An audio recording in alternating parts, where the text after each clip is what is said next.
to Saturday night's I Got Gameplay, and it's a special edition because me, Mr. Mike Payton, is taking over this edition. We're doing it my way. That's right. I'm taking over. Yeah. Think about that. Coming at you tonight, we're going to be talking about my favorite thing about gaming, joining together with some friends, sitting on a couch, passing out a few controllers, and just talking trash as we beat the crap out of each other at whatever game it is we're playing. And I'm not alone in this endeavor. Now, joining me on here, we have the usual lead host of I Got Gameplay, Mr. Michael Burhan. What's shaking, Mr. Burhan? Hey, yo. Hey. It's the Burhan guy. I'm doing well. I'm just sitting here at the moment, like putting my feet up and relaxing while someone else does my show. I'll be returning the favor on Thursday, of course. Yeah, we'll give more details about that at the end of the show. Also with us here, another member of the Mega Powers Radio family, joining us here on I Got Gameplay. Also one of the hosts starting things on fire over on Geek Speak on Tuesday nights, Mr. Travis Goss. What's shaking, man? How's it going, my peeps? That was lame. I apologize. And I believe returning to the show for after a bit of a hiatus, or maybe you have been on recently. I haven't been completely on top of things. But Mr. Chris Lokes, member of the band, is it Plastic Villains?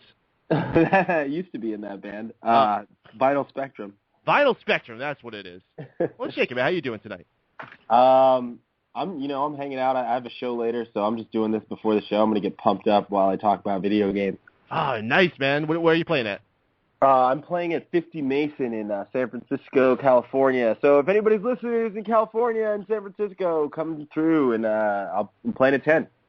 Awesome. And last but certainly not leastly, Mr. Zach Latour. Zach, I'm sorry, I'm not 100% familiar with your line of work. Is there anything I should be introducing you as?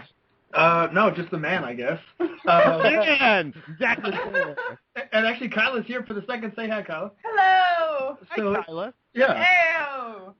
Oh, we got a packed show here tonight. So it's going to be awesome. We're going to be talking about games that brought us together on the couch and probably lots of other stuff, too. And, of course, the first thing that we like to do is we like to talk about what's in the news this week. Which one do you use? Oh, yeah, use this one, right? Batman.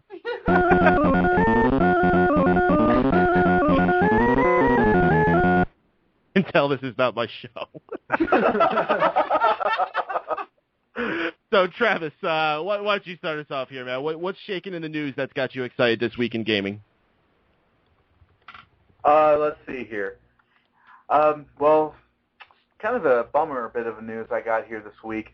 Looks like Ubisoft has postponed Watch Dogs until the spring. Wah, wah. Wait. I got this.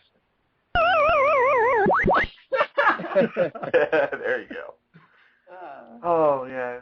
Watch Dogs looked like one of the most ambitious and potentially awesome games. And Uh-oh. I think we lost him. Oh, no. No! Justice was getting ramped up. Well, just to follow up until we get Travis back with us here, definitely disappointing news. I was absolutely devastated by this. I was really looking forward to Watch Dogs. It's supposed to come out, I believe it was November 19th. Best thing about it, it was coming out on Wii U. How Okay. can these big, huge world games get to come out on Wii U? Sorry, Travis, I was just covering for you there. Why don't you take back over with Watch Dogs? yeah, sorry about that. Yeah, it looks like Watch Dogs looks like one of the most ambitious and potentially awesome games on the fall release slate. But no longer. Now the game isn't scheduled to arrive until the spring. In the delay announcement on its official blog, Ubisoft calls the decision to postpone Watch Dogs tough. However, it says the delay was necessary to, quote, deliver something that embodies what we wanted to see in the next generation of gaming. The firm goes on to say the following: we know a lot of you are probably wondering, why now? We struggled with whether we would delay the game, but from the beginning we have adopted the attitude that we will not compromise on quality. As we get closer to release, as all the pieces of the puzzle were falling into place in our last push before completion, it became clear to us that we needed to take the extra time to polish and fine-tune each detail so we can deliver a truly memorable and exceptional experience. Bullshit. I believe that too. I mean, that sucks about Watch Dogs. I mean, that was a game that was going to get me to buy something for Wii U. Well, why did you decide to go there for Wii U? Don't you have another system that Watch Dogs is out on? I mean, I have PS3 also, but I want a reason to play my Wii U. It's just sitting there collecting dust. Oh, exactly. And let me tell you, I just recently invested in a PS3. Yes, I know I'm like way too late and stupidly getting a PS3 just before the PS4, but I had to play Grand Theft Auto 5, and I figured if I didn't get Grand Theft Auto 5, the thing that was going to be my weaning off, my crutch to fill it out till whenever I got to play it was going to be Watch Dogs on the Wii U.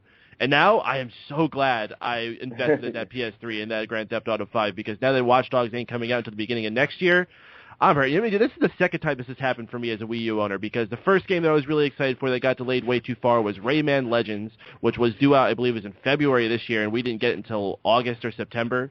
And now this Watch Dogs thing, this is ludicrous. But to that, though, I would also rather see them take the time, put the extra love into the game, and release it when it's ready, rather than do what we see a lot of game companies do these days, put the game on shelves and fix it later with DLC.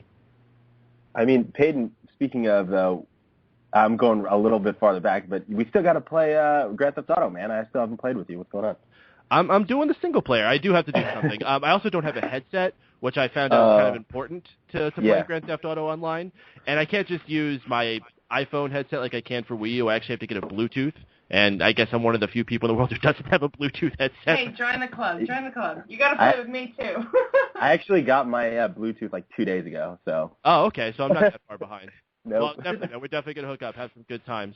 Cool. I've been hosting the show for 5 minutes and everyone asking him to play with them. I'm sure what I was asking. Big things popping, little things stopping when you're the host of I Got Gameplay. Actually, will all of you play with me? I mean, seriously. Absolutely, yeah. We'll all trade gamer tags at the end of the show. It'll be fun. That's the first time a girl's ever said that. Wait, who's got PS3 here? Who's got what? Who's got PS3 besides me and Peyton? Over here. Right here. Okay, cool. Hey. Yeah. Well, and what Wii U owners are into his house? Yeah. I'm not really proud of that. We are just wildly going anywhere. Did anyone else have anything they wanted to say about Watch Dogs? Travis, actually, I want to bring something up quickly on the Wii U after this whole Watch Dogs situation. But Travis, I want to actually tell you something positive about the Wii U, just for you, just because I want to get you excited about the Wii U again. Now, it's been reported that the Wii U has more next-gen 1080p 68 frames per second games than the Xbox One and the PS4. Well, it should. It's been out for a year. That's true. Yeah. Plus, isn't the Wii U a little easier to develop for? It is, but So there we go. you have certain game companies, EA, who basically shun the Wii U and, crap all over the system, saying that it's not as great as the PlayStation 4 and the Xbox One. And I will say, due to this whole Watch Dogs debacle, because it's supposed to be the packing game, because every other packing title that's not a crappy racing game or a FPS shooter. What's up, Internet Wrestling community? This is Anthony Mango of SmarkOutMoment.com, a wrestling website dedicated to the smart marks like you and I. We break down and review every pay-per-view with predictions and spoilers, and you can catch our weekly podcast on YouTube for some smack talk. There's no rules here, and we show no mercy. You can follow us on Facebook and Twitter at SmarkOutMoment, where we analyze all the angles, shoot first, and kill kayfabe. That's www.smarkoutmoment.com. Why mark out when you can smark out? Was supposed to be my game for the PS4. I was going to get it with the PS4. I have now cancelled my pre-order on the PS4 because I do not want to buy a console for $400 with no proper packing game. Kind of sad. That's rough. Exactly. Oh, we're losing Travis again. He's back. And he's back. He's back! Yeah, we're getting a lot of wrestling references on tonight's show, if you didn't figure that out already. So, yeah, anybody else got anything they want to say about Watch Dogs? Not really. No? All right. Burhead, you got anything for the news this week that's got you excited? Yeah, well, to reiterate my Wii U thing, it says that Game & Blend fan-proof jockstrap activated while a lot of fanboys have been clambering around the Wii U like a wounded puppy, waiting to pounce like a jackal from the shadows. They have missed out on a very important facet that is supposedly underpowered console. It has the native 1080p, 60 frames per second games, than the Xbox One and the PS4. So there you go for all you haters. The Wii U has something that, the Xbox One and the PS4 don't have. And plus, quite an interesting facet, I've actually purchased Injustice Gods Among Us for the Wii U. I've got it. It's sitting in my room. I'm going to end up playing it at some point. Wait, does every single person on this podcast have a Wii U? I do. No, I don't have one, no. That You need brick? to. No. Did she call it a brick? Oh, dude, it's so big for like a handheld console. It's giant. No, it's not handheld. Like, think of a woman to not like big things in her house. It's very Wait a true. second. It's Wait a very second. true. Wait a second. Furhan, does the Wii U version of Injustice have all the DLC yet? Yes. Really? Yes. You know it doesn't? Black Ops 2. Oh, man, Call of Duty, whatever. I just want to play Nuketown because that map is so cool. It's still In other news. Mr. Zach, you got anything from the news that you wanted to talk about? Today, we definitely have news. I don't know how old this is, but Grand Theft Auto 5 is offering the stimulus package for... Whoa. Oh, yeah, Stealing yeah. mine? You're stealing my news. Okay, then you do it. No, it's fine. Okay, Go ahead. so basically, they had launch issues when the game was coming out, I guess, for the GTA Online. So now they're saying if you log in during the month of October, they're going to give you $500,000 to your account. And it's going to go, I guess it's going to start the week of the 13th through the 20th. So two installments of $2,500. Two installments of $250,000 apiece. So that's pretty cool. Yeah. Then another thing on Kotaku, they showed the new Xbox One, the Xbone achievement, what it looks like. It's just kind of like the original one, but more active. Like it kind of scrolls and, whatever. And the biggest thing, actually, that I want to talk about is the GameStop Black Friday ad that got leaked. Yeah. And I think it's pretty cool, actually. That it got leaked so early. I remember last year they didn't put it up till right before Black Friday, and so now, in October, it's nice that you can see, there's all kinds of stuff, which is on. On Kotaku, I'm pretty sure everyone can find all this stuff. So.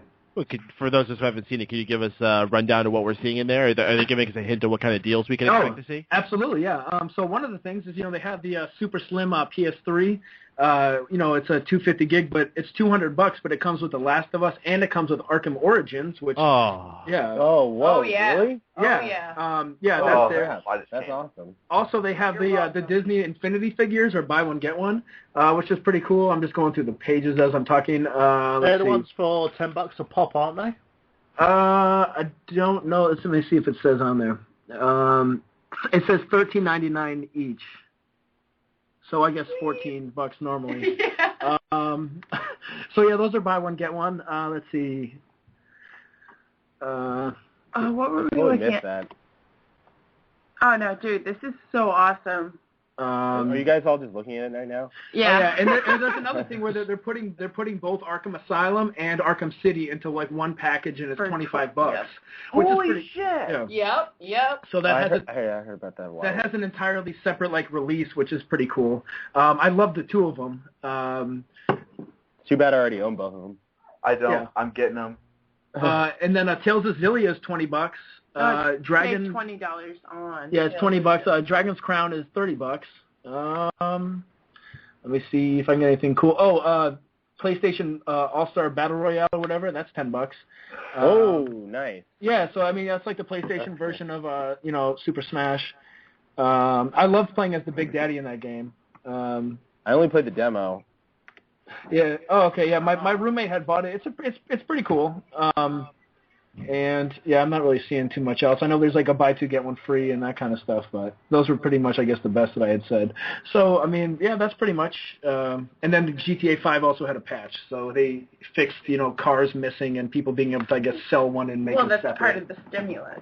This is going through every news. All the news. Yeah. Over 9,000. One other thing too. Sorry to cut you off, but also in the same leaked GameStop ad, it shows Xenoblade and Metro Prime Trilogy will be on sale for $40. Good point. Yeah. I forgot about that. Wow. Yeah. So much I don't going have down. So Yeah. I'm going to be waiting. I'm happy to get money in Grand Theft Auto because I'm having a tough time right now getting money. I got an apartment the other day. Dude, you're not robbing enough. I did too. No more. Dude, you gotta rob those gas stations. They give you a lot of dough. You can go in the gas station? No. Yes, That's not even the best way to get money. You just do the survival modes and get to 10, rank 10. If you get to wave 10 and beat it, you get 20K.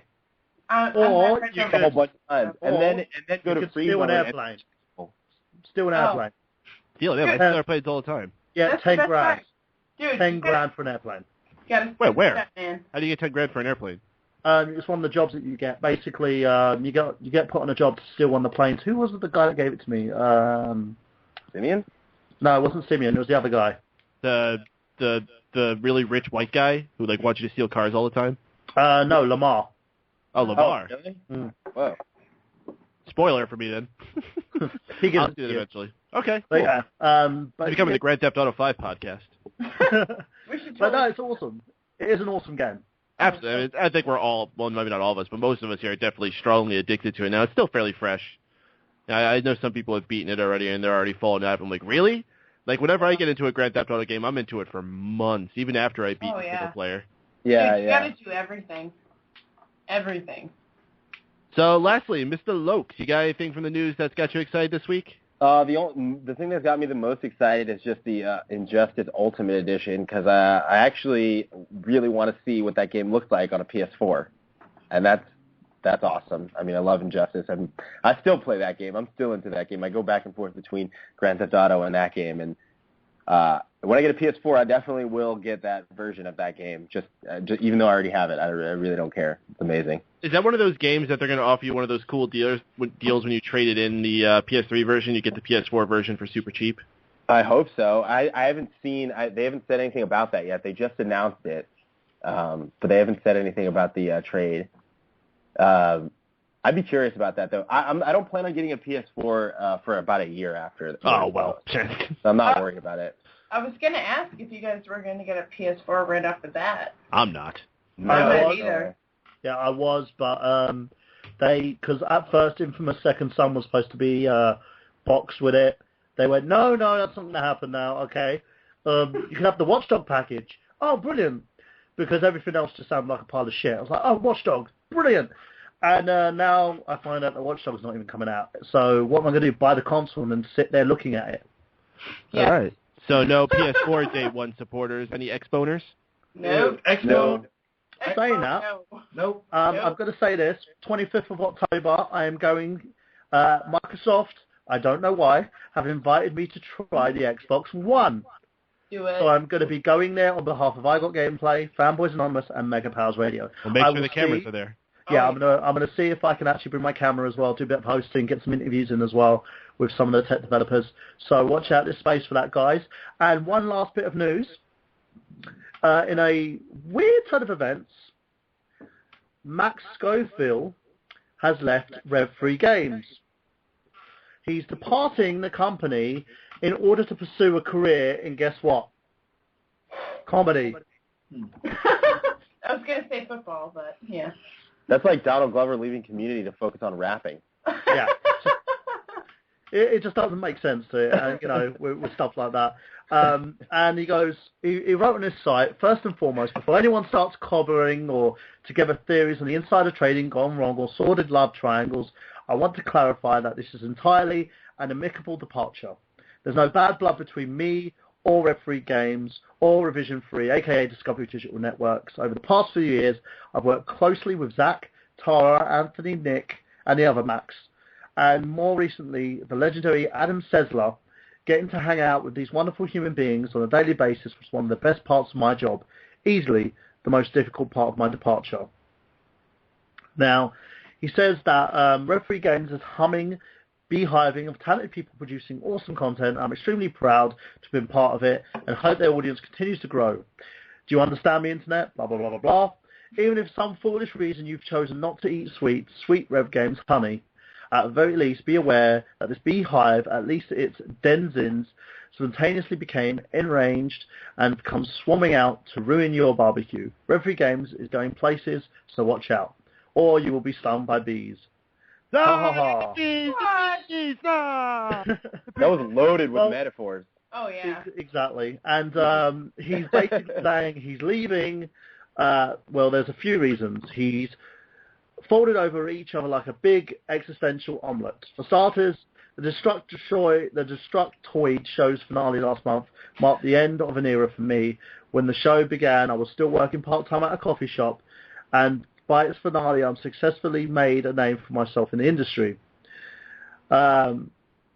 Basically, so that shows apparently Destructoid's ending. I never knew. After being part of the Destructoid show for almost 3 years and just shy of 500 episodes, having it come to an end left me feeling an odd combination of pride relief and listlessness. I was a bit of an aftermath for the big party when all the loud drunk people have gone home and life can finally return to normal, except what the hell is normal? And partly being gone for 3 years, blah, blah, blah. He said stuff's happened in his personal life, and also he's decided to make a decision to go into stand-up comedy because he's funny. I don't really see it here, but still, that's all good, and I wish him the best in his future endeavors. Oh, got him.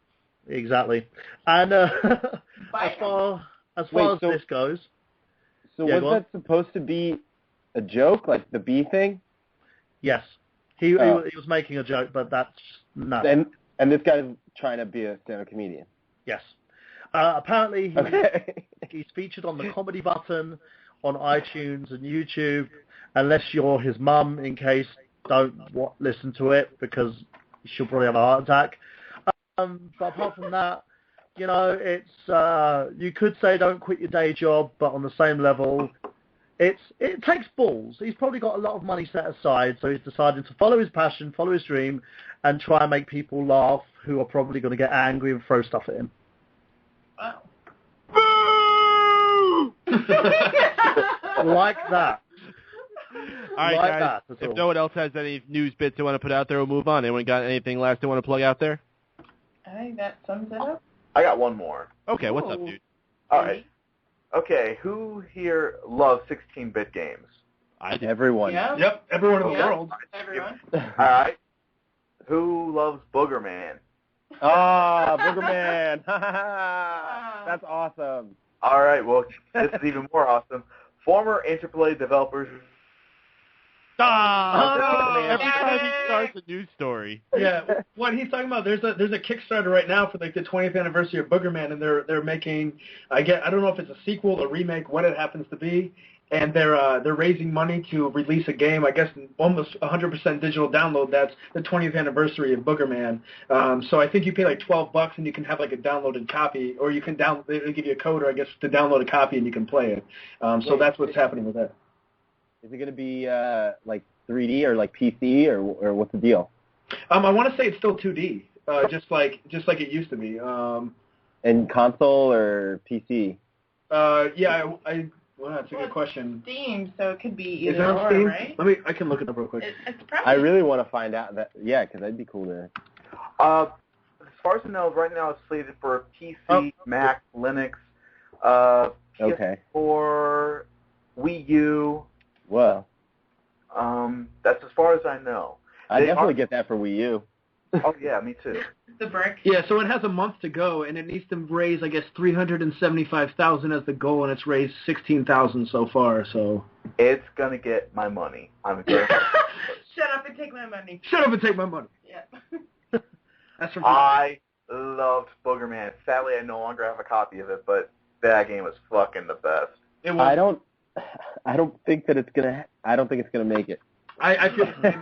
If they're at 16,000 now, I don't think it's going to make it to 400,000 either. No way. There's not enough people that even know about this game. I guarantee you. And one problem for me, like I don't buy digital copies of things. So if you spend $2,500, they'll send you like a Genesis cartridge, like a Chrome cartridge. But no way. Yeah, but it's like, why can't you offer me a regular cartridge for like $40 or $30 or whatever, and I would have paid for that. So I'm not going to pay for a digital copy. This is the way just I live my life. So it's like, they're not getting my money. It's like paying for a movie on the internet when you can stream it for free. Yeah, I guess, yeah. But so I mean, it's hard to say. It's 400,000, and they're only at 16,000. This has been up for a couple of days or however many days. So yeah. I mean, I also even if I had that much money to get that silver Genesis cartridge, I don't have a Genesis. I don't really want to buy a Genesis. Doesn't make any sense. I don't want that. Why do you not want yeah, that? I mean, I guess it's just difference of opinions. I would love to have this on a Genesis card, I personally. mean, I have a Genesis not with me, and my brother has it, and I own it. But I don't really need. I don't know if I want to play any of those old games. All of them are on that Sonic Genesis collection. Chris, right? Yeah. but this you mean is like the moment. Contra Hardcore? Like really? Huh? Contra Hardcore and like I don't really. I never liked Contra. I'm not gonna lie. Oh my god. Whoa! Hello. Wait. All right. We're not going there. We're not going there. All right. Chris, what I'm saying is that this is the moment. This is the moment of the genesis of McGillicuddy. This is the moment that we're going to transition on because we're just getting absolutely silly right now. Right. And we're going to be transitioning into our main topic of the evening, which is local multiplayer gameplay. We're going to be taking a small break. We're going to do our little introductory music. When we get back, we'll be hitting you with our discussion about local multiplayer gameplay.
We're back here on I Got Gameplay on Mega Powers Radio. We're just getting into our main topic of this evening, which is local multiplayer gameplay.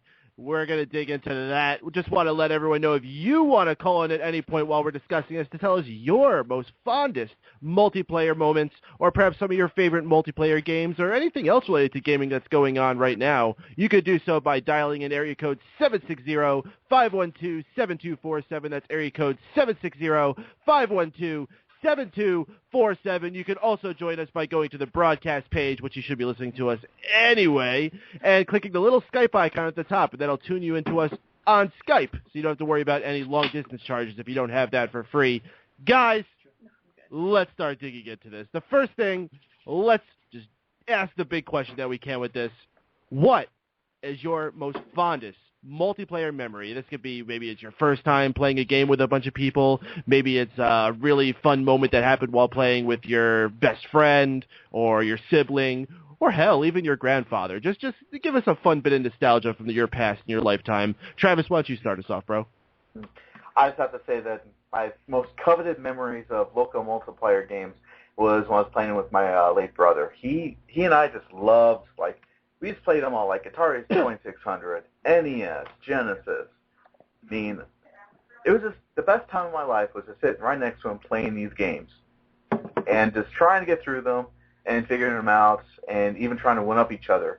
And I know there's some instances, like in Mario 3, if you're both on the same space and one of them hits the accept button or A button, whatever it is, and you're launched into Mario Brothers, he'd always whoop my ass when it came to that section of the game.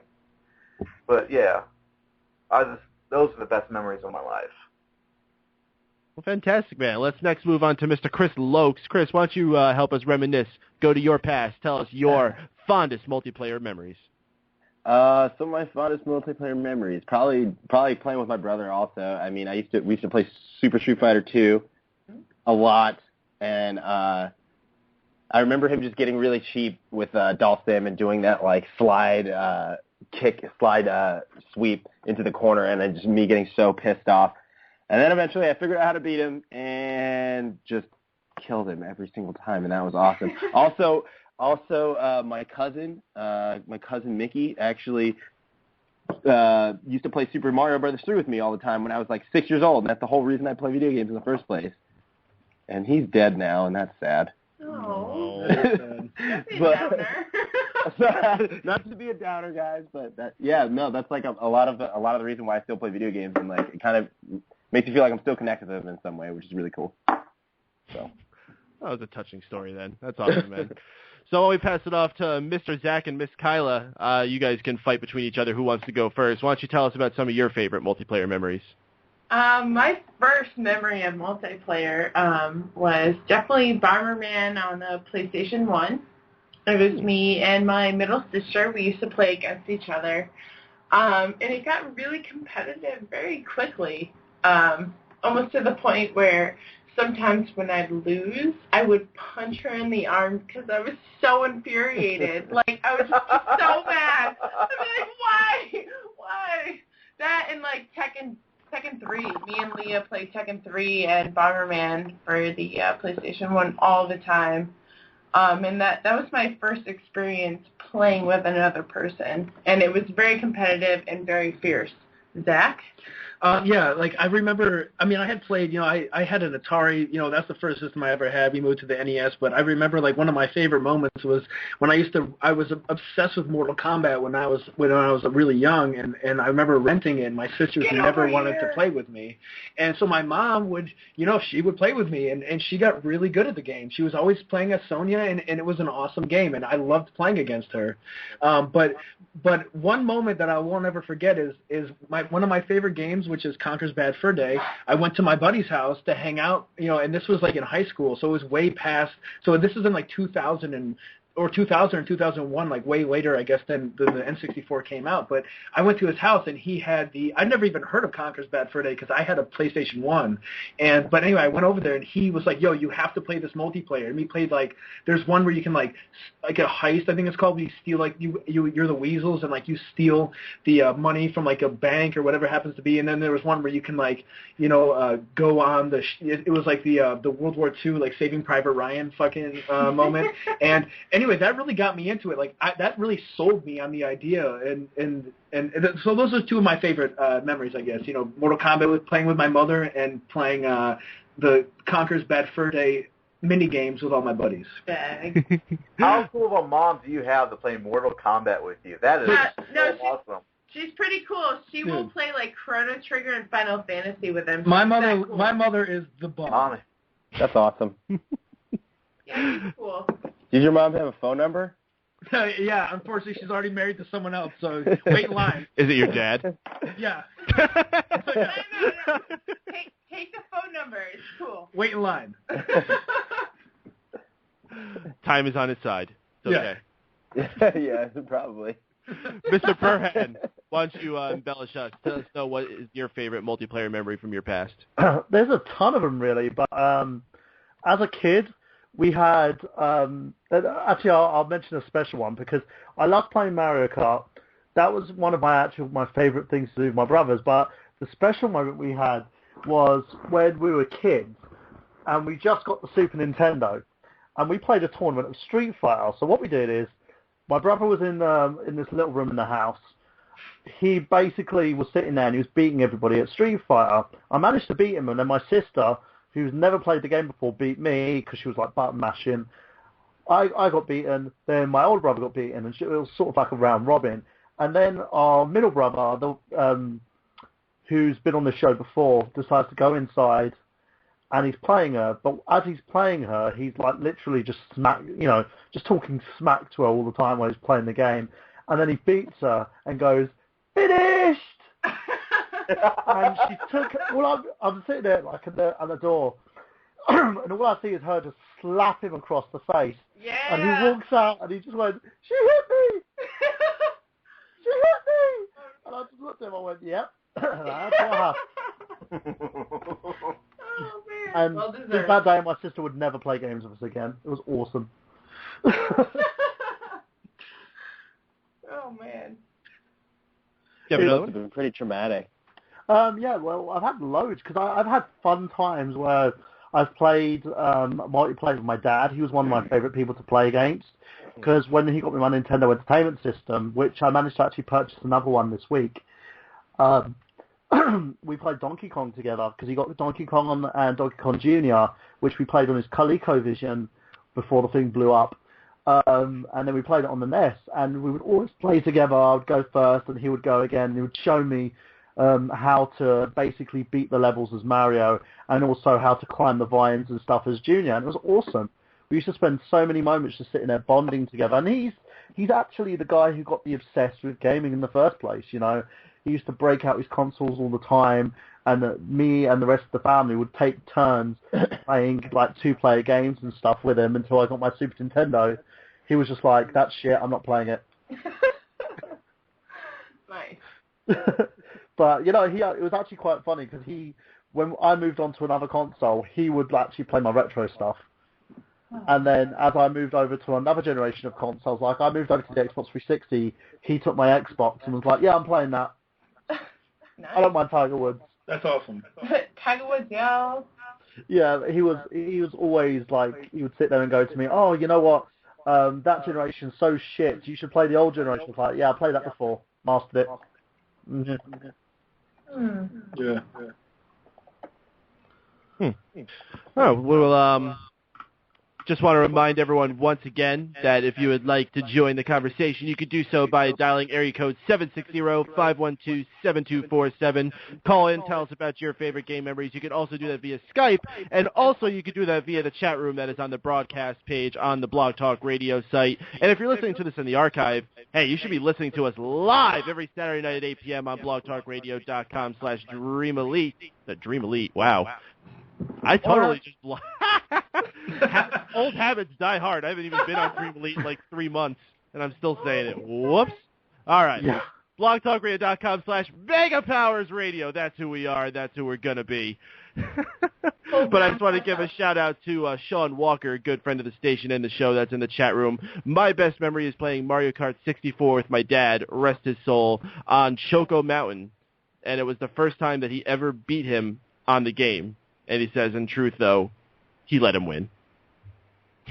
Thanks for sharing the memory with us, Sean. To go with my favorite local multiplayer memory, it's actually more of a recent one, funny enough, because I think one of the things we're going to be coming to a conclusion here is that local multiplayer has been on a downswing as far as its popularity and as far as developers putting it out there. Yeah, of course. I mean, like, But no, not to get into that yet, but I was playing Mortal Kombat, the newest one that I guess you could call a remake or a reboot on the Xbox 360. With my mom. Not with your mom, Zach's mom. but this is related, sort of. I was playing it at my friend Clayton's house, And we were just playing it back and forth, and all of a sudden his mom came in, and she was like telling him to like clean something or something. He's like, yeah, whatever, Mom. And then all of a sudden his mom like was like, oh, what are you guys playing? She's like, who win?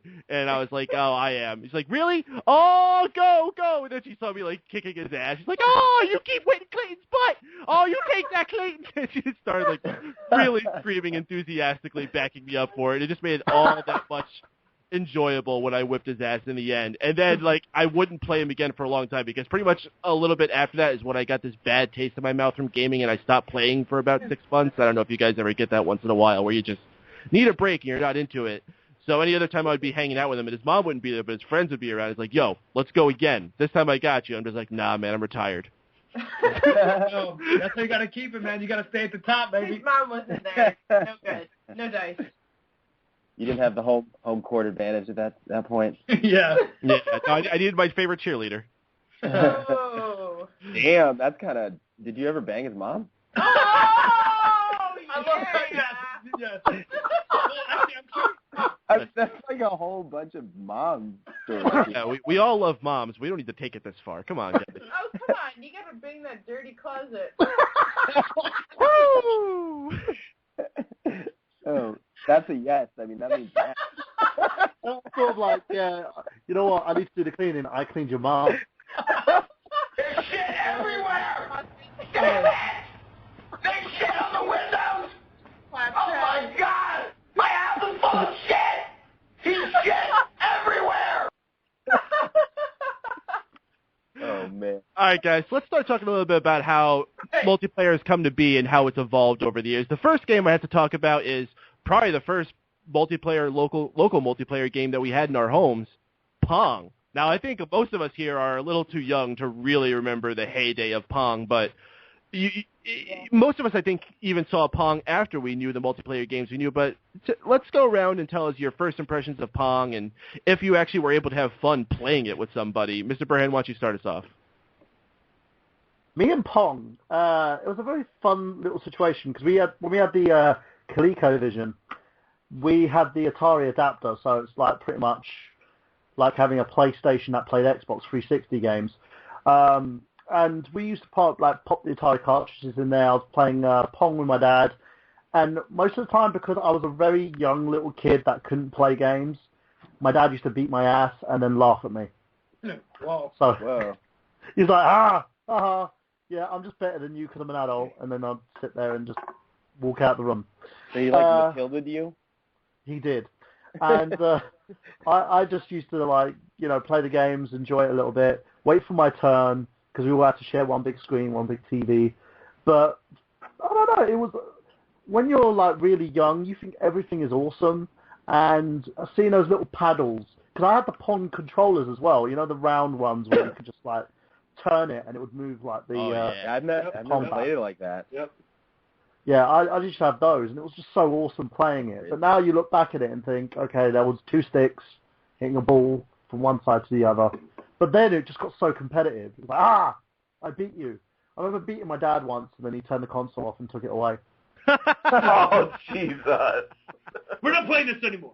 That's pretty much what, You're grounded. Go to your room. You're grounded. Go to your room. Are Peyton and your dad related? No, not that I know of. Because that's like the same thing that he did. He beat the guy and then retired, right? Yeah. Yo, stay at the top, baby. The reigning champ. Yeah. This was the other way around. It's sort of like I beat him, and then I didn't see the game console for a month or so. I guess they're the opposites. Never mind. Yeah. I'm sorry, you're right. Yeah, it's And none of us caught that, so. We're obvious. Well. Dad, did I do something wrong? Yes, you did. You beat me. Yes. Mr. Lokes, why don't you take over, man? What were your first impressions with Pong? Honestly, I had played Pong after I played, the first video game I ever played was Street Fighter 2. Street Fighter 2, the original for Super Nintendo.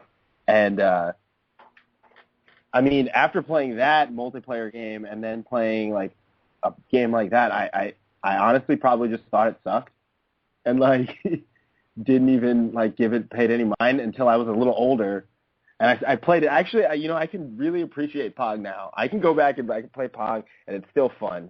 it's still fun to me right now. But when I was a kid, I was like, had no patience for it. It wasn't like fast paced enough. I wasn't like kicking some guy's ass. I wasn't kicking my brother in the head and like throwing a fireball at him, and then nobody was declaring that I won. I just had to like it was just really boring as a kid. It was really boring. That's why one of my questions I asked was, did you ever actually have fun with it? Oh no. Burhead pulled the story out that made it sound fun, but not until I was older. You were able to appreciate the simplicity as you got older? Yeah, exactly. I mean, I can look back on it and be like, this is where gaming, started, and I can respect it, and I can like have the patience for it. I mean, like even when I was a young kid, I had no patience for like RPGs and stuff like that. Now I do, you know what I mean? But I just like I didn't have any patience for anything that wasn't like a 1 versus 1 fighting game where I kick people's ass and the announcer goes, "You win." Instant gratification. That's yeah, right. exactly. I just had to be the pwn people. Yep. That's what it is. Now that I'm older, I play a whole bunch of different types of games. But yeah, Pong is one of them. I can play Pong. That's fun. I'll play Pong. I'll play online Pong against you right now. I can box Pong. So many challenges going down here. You know what? You're on. We'll figure it out. We'll hook it up, and we'll broadcast it live on Twitch. It's going to happen. Nice. I'm down. Yes. That sounds awesome. You're not going to challenge me on my show or my episode of the show. Get away with it.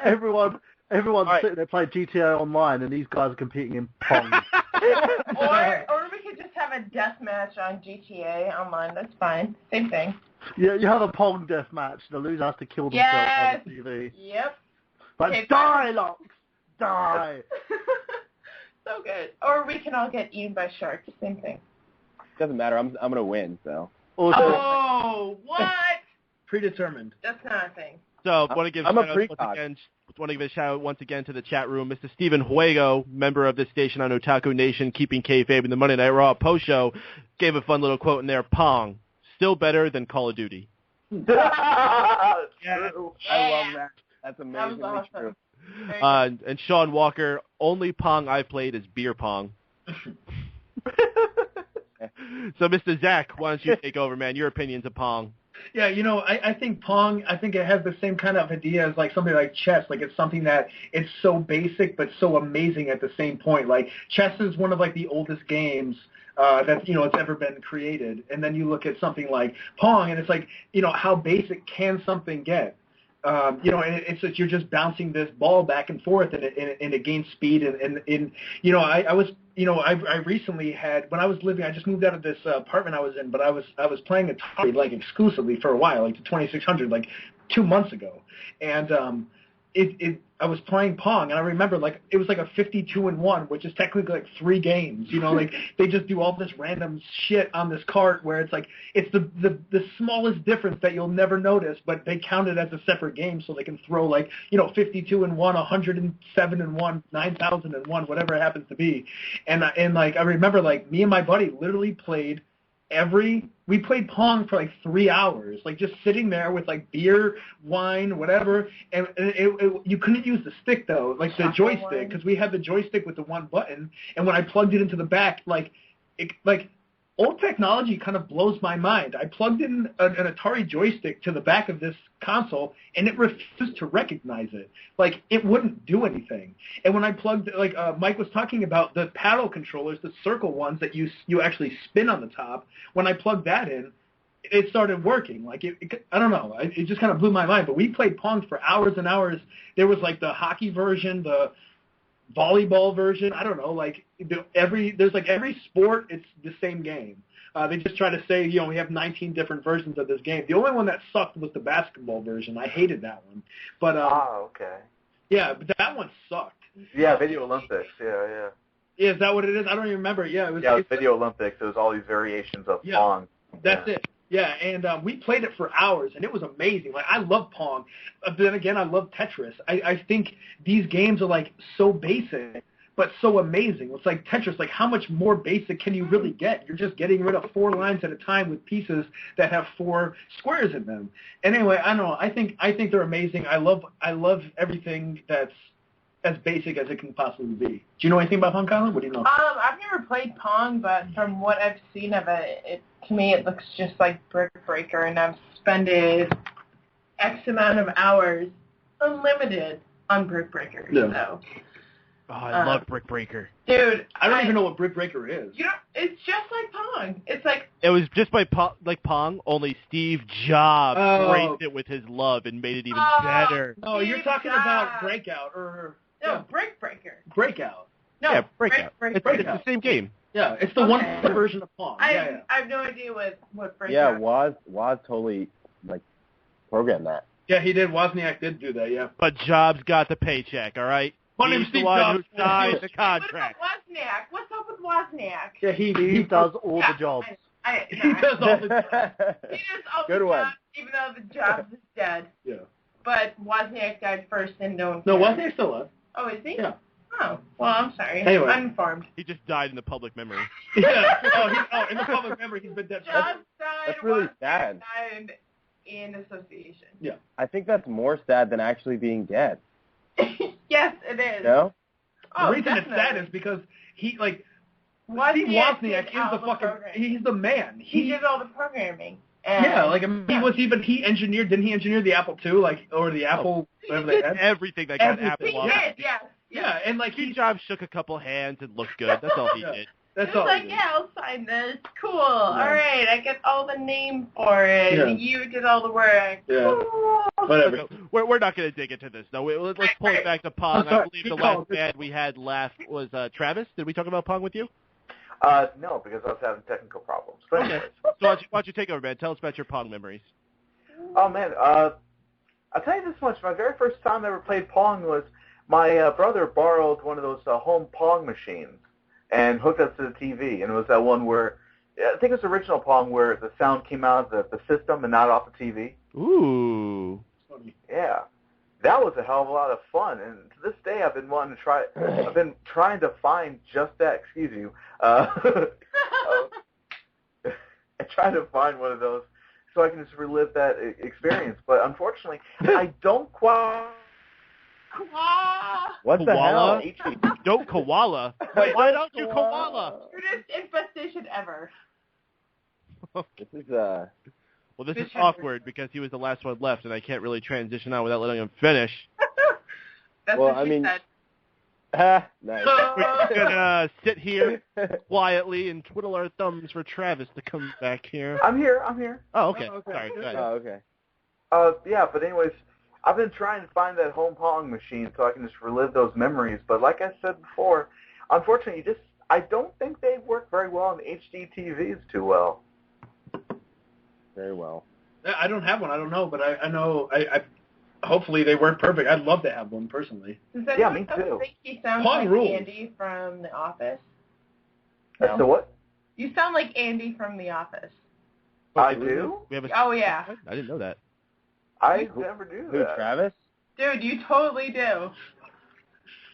I guess does, I yeah, should he be flattered. No one else has ever noticed. Oh, I'm so sorry. Get a freaking tattoo on your face like Tyson, and from then the get the punched hangover. in the face, but you sound like Andy from The Office. Anyways. Are you moving talking on. about Ed Helm? Or what is it? Yeah, Yeah, Ed Helms. Ed Helms, Yes, yeah. you sound like Ed Helms. Really? I sound like Ed Helms? Yes, you do. Go to the bar and eat that tonight. Wow. I'm Ed Helms. I'm going to take that as a compliment. I'm very flattered. Yeah, he's awesome. I thought from the first time I heard you talking, I was like, God damn, he sounds like Andy from The Office. Anyway, Travis is blushing. That's Yes, he hilarious. is. He's as red as he is in his Skype picture. right.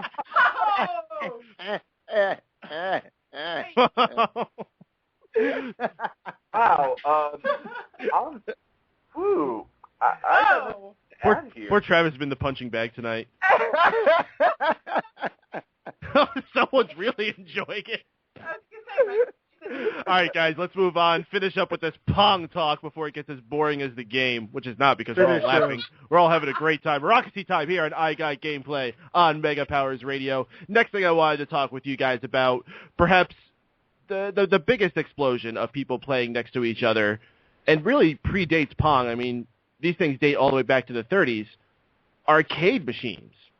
Now, the big boom for arcade really was in the late 80s and early 90s. That's when you saw tons and tons of people going to these things and just wasting quarters in these machines over and over. So many fun things in there. I mean, you wanted anything, you could play it. You wanted to race a car while sitting down in a seat and moving a steering wheel with 3 friends next to you could do that. You wanted to play skee ball with 5 of your friends, you could do that. You wanted to play Mortal Kombat in Ultra HD when at the time all you had was a Sega Genesis, you could do that. And arcades are awesome, and I miss going to them, especially for the multiplayer games. Yeah, there was a lot of great single-player, like the game with the sniper rifle gun and Revolution X and all those types of things, but nothing compared to having someone next to you. So, guys, let's go around. Tell us some of your arcade memories. Travis, why don't you start us off for this one, man? First of all, Revolution X, awesome game. Yes, it is.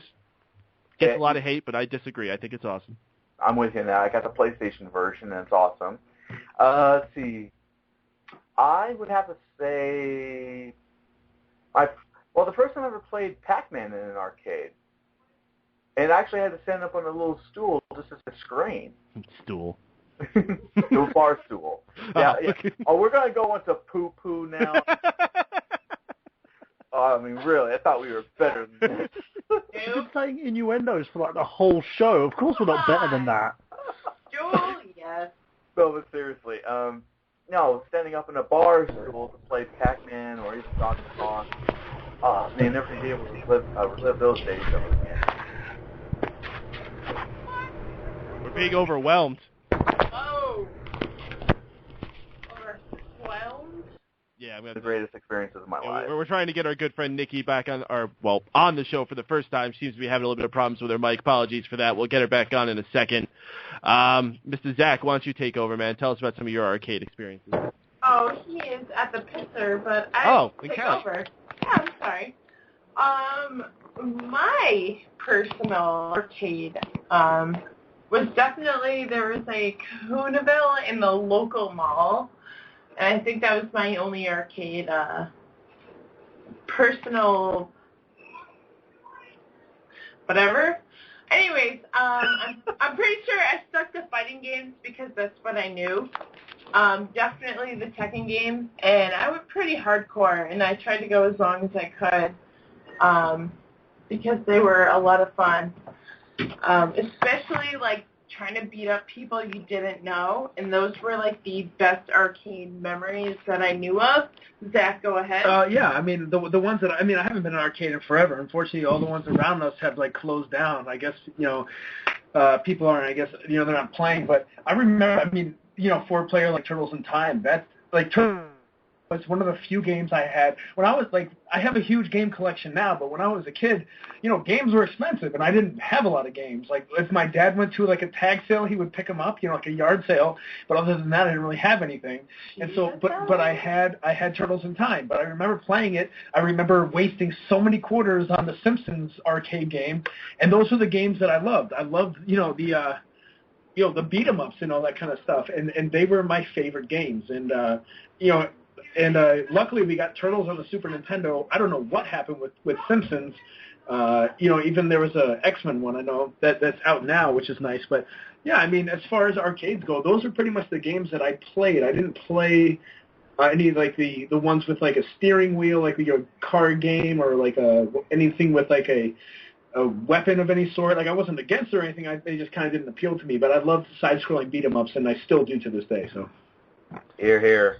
All right, guys, we got her on the line. Things seem to be going a lot better now. We got Miss Nikki Mills, regular on the Dave Van Show, and I Got Gameplay here at Mega Powers Radio. Miss Nikki, how you doing? I'm doing pretty good. How about you? Oh, we're all doing tremendous. We're having a good time here talking about all of our favorite local multiplayer memories, joining each other on the couch. Right now, we're actually talking about arcades, though. Do you have any memories about going to the arcade when you were younger? I do. I haven't been, honestly, since I was probably about 8 or 9. Well, they probably haven't existed since you were 8 or 9. Well, no, actually, there was one that I had that my brothers used to go to all the time that shut down when I was about 14. But I would go. There was one right by my elementary school, and I would end up trying to, like, smuggle, like, coins that were left in between the couches or like under my bed, or like my brother had this jar and I would take stuff out of his room. And before I would go back home, because I went to elementary school in Chicago, so we just walked, as dangerous as that sounds. Before I would go back home after school, I would always stop there for about an hour, and my favorite thing I would always want to go to play is Mortal Kombat. And that's the only one I would ever play. I sometimes played there with Dig Dug there, and I love Dig Dug. But I love Dug too. I always wanted to play Mortal Kombat for like an hour and then go back home. Mortal Kombat. Burhan, do you have any arcade memories? Were arcades as popular over in jolly old England as they were here in the United States? We did, actually. It's actually quite funny how, from when I was a kid, being as old as I am, looking at how everything's kind of changed, from being just about going from the 8-bit era to the 16-bit era all the way to the new next-gen consoles that are happening at the moment. And because of the fact that we transitioned into all these brand new consoles and we're getting arcade sort of perfect graphics and entertainment at home, it kind of like destroyed that genre of gaming. But I can talk about a moment I quite had recently where I went to a store in London in Streatham called the Retro Gaming Boutique. It's the last retro gaming store in London, and I played recently Street Fighter 2. Champion Edition. We put like 50p coins in there, and me and my mate were facing each other, and then we decided to do like the one-man arcade thing, and we couldn't beat the game. It was hilarious. We were just losing every 5 minutes, like we freaking had two left hands. But before that, I can remember back to when I was a kid, and I used to go out with my brothers all the time to the arcades. We had the Golden Griddle down in Lewisham, and I went there, and I used to see the first look at Street Fighter and everything, and I saw the Simpsons arcade game, and I wanted to play it, and my brothers wouldn't let me. I was this little 5-year-old kid who was like, let me play the game. No, you're too young, you can't reach. I just want to know. I'm at 6 foot, no. And, we used to spend time just basically playing with those little games, having a blast with them. And we do still have arcade places like the Namco station recently we have up in London, West End, where I played competitive Pac-Man against my kids. They had this like Pac-Man game where you could, each of you plays a Pac-Man. All of them like were playing each different Pac-Man, different colour. And if you had a pill, you couldn't just eat the ghost, you could actually eat the other contestants on the board. And it was the last one standing. It was brilliant. That's awesome. I love Pac-Man. It is. It's extremely awesome. Pac-Man's also one of those like super simple games too. That's just like, it's still awesome to this day. Anybody will play that. I'll play Pac-Man. I always play it. I love the deluxe version on the PS3, the download one. That's just so sick with the where you can change the different backgrounds and make them different colors and go like it's 4 players. Oh, you can change his shape and stuff as well. Yeah. Yeah, I've got it on the Xbox 360. It's an awesome game, but I do love having that arcade experience. Like I can, I always try to show my kids the same stuff that I was into as a kid, because I want them to actually see what I was into and share those kind of moments with me, because now it's not gone. It's kind of getting to the point where it's forgotten, but it's not gone. So the more that we sort of teach the youngins to respect that form of art and show them exactly what we're doing, the more they will actually latch onto it, and hopefully when they get older they can show their kids. So, Mr. Lokes, you got any arcade memories? Yeah, I do. I have a couple stages of arcade memories, actually. Like, when I was younger, about, like 6 or 7 or 8 or 9, I would go to this one arcade, and I would just play, like, the beat-em-up games, like Zach was talking about. I played, like, the X-Men game, and which is awesome, the Simpsons, Turtles, like, all of the Turtles games. I really loved those types of games when I was going to arcades.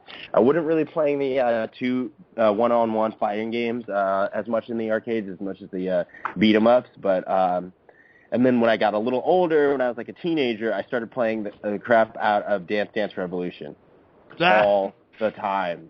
I was so sick at that game. I actually played recently. There's one down here in San Francisco, the Fisherman's Wharf, and played recently, and I was.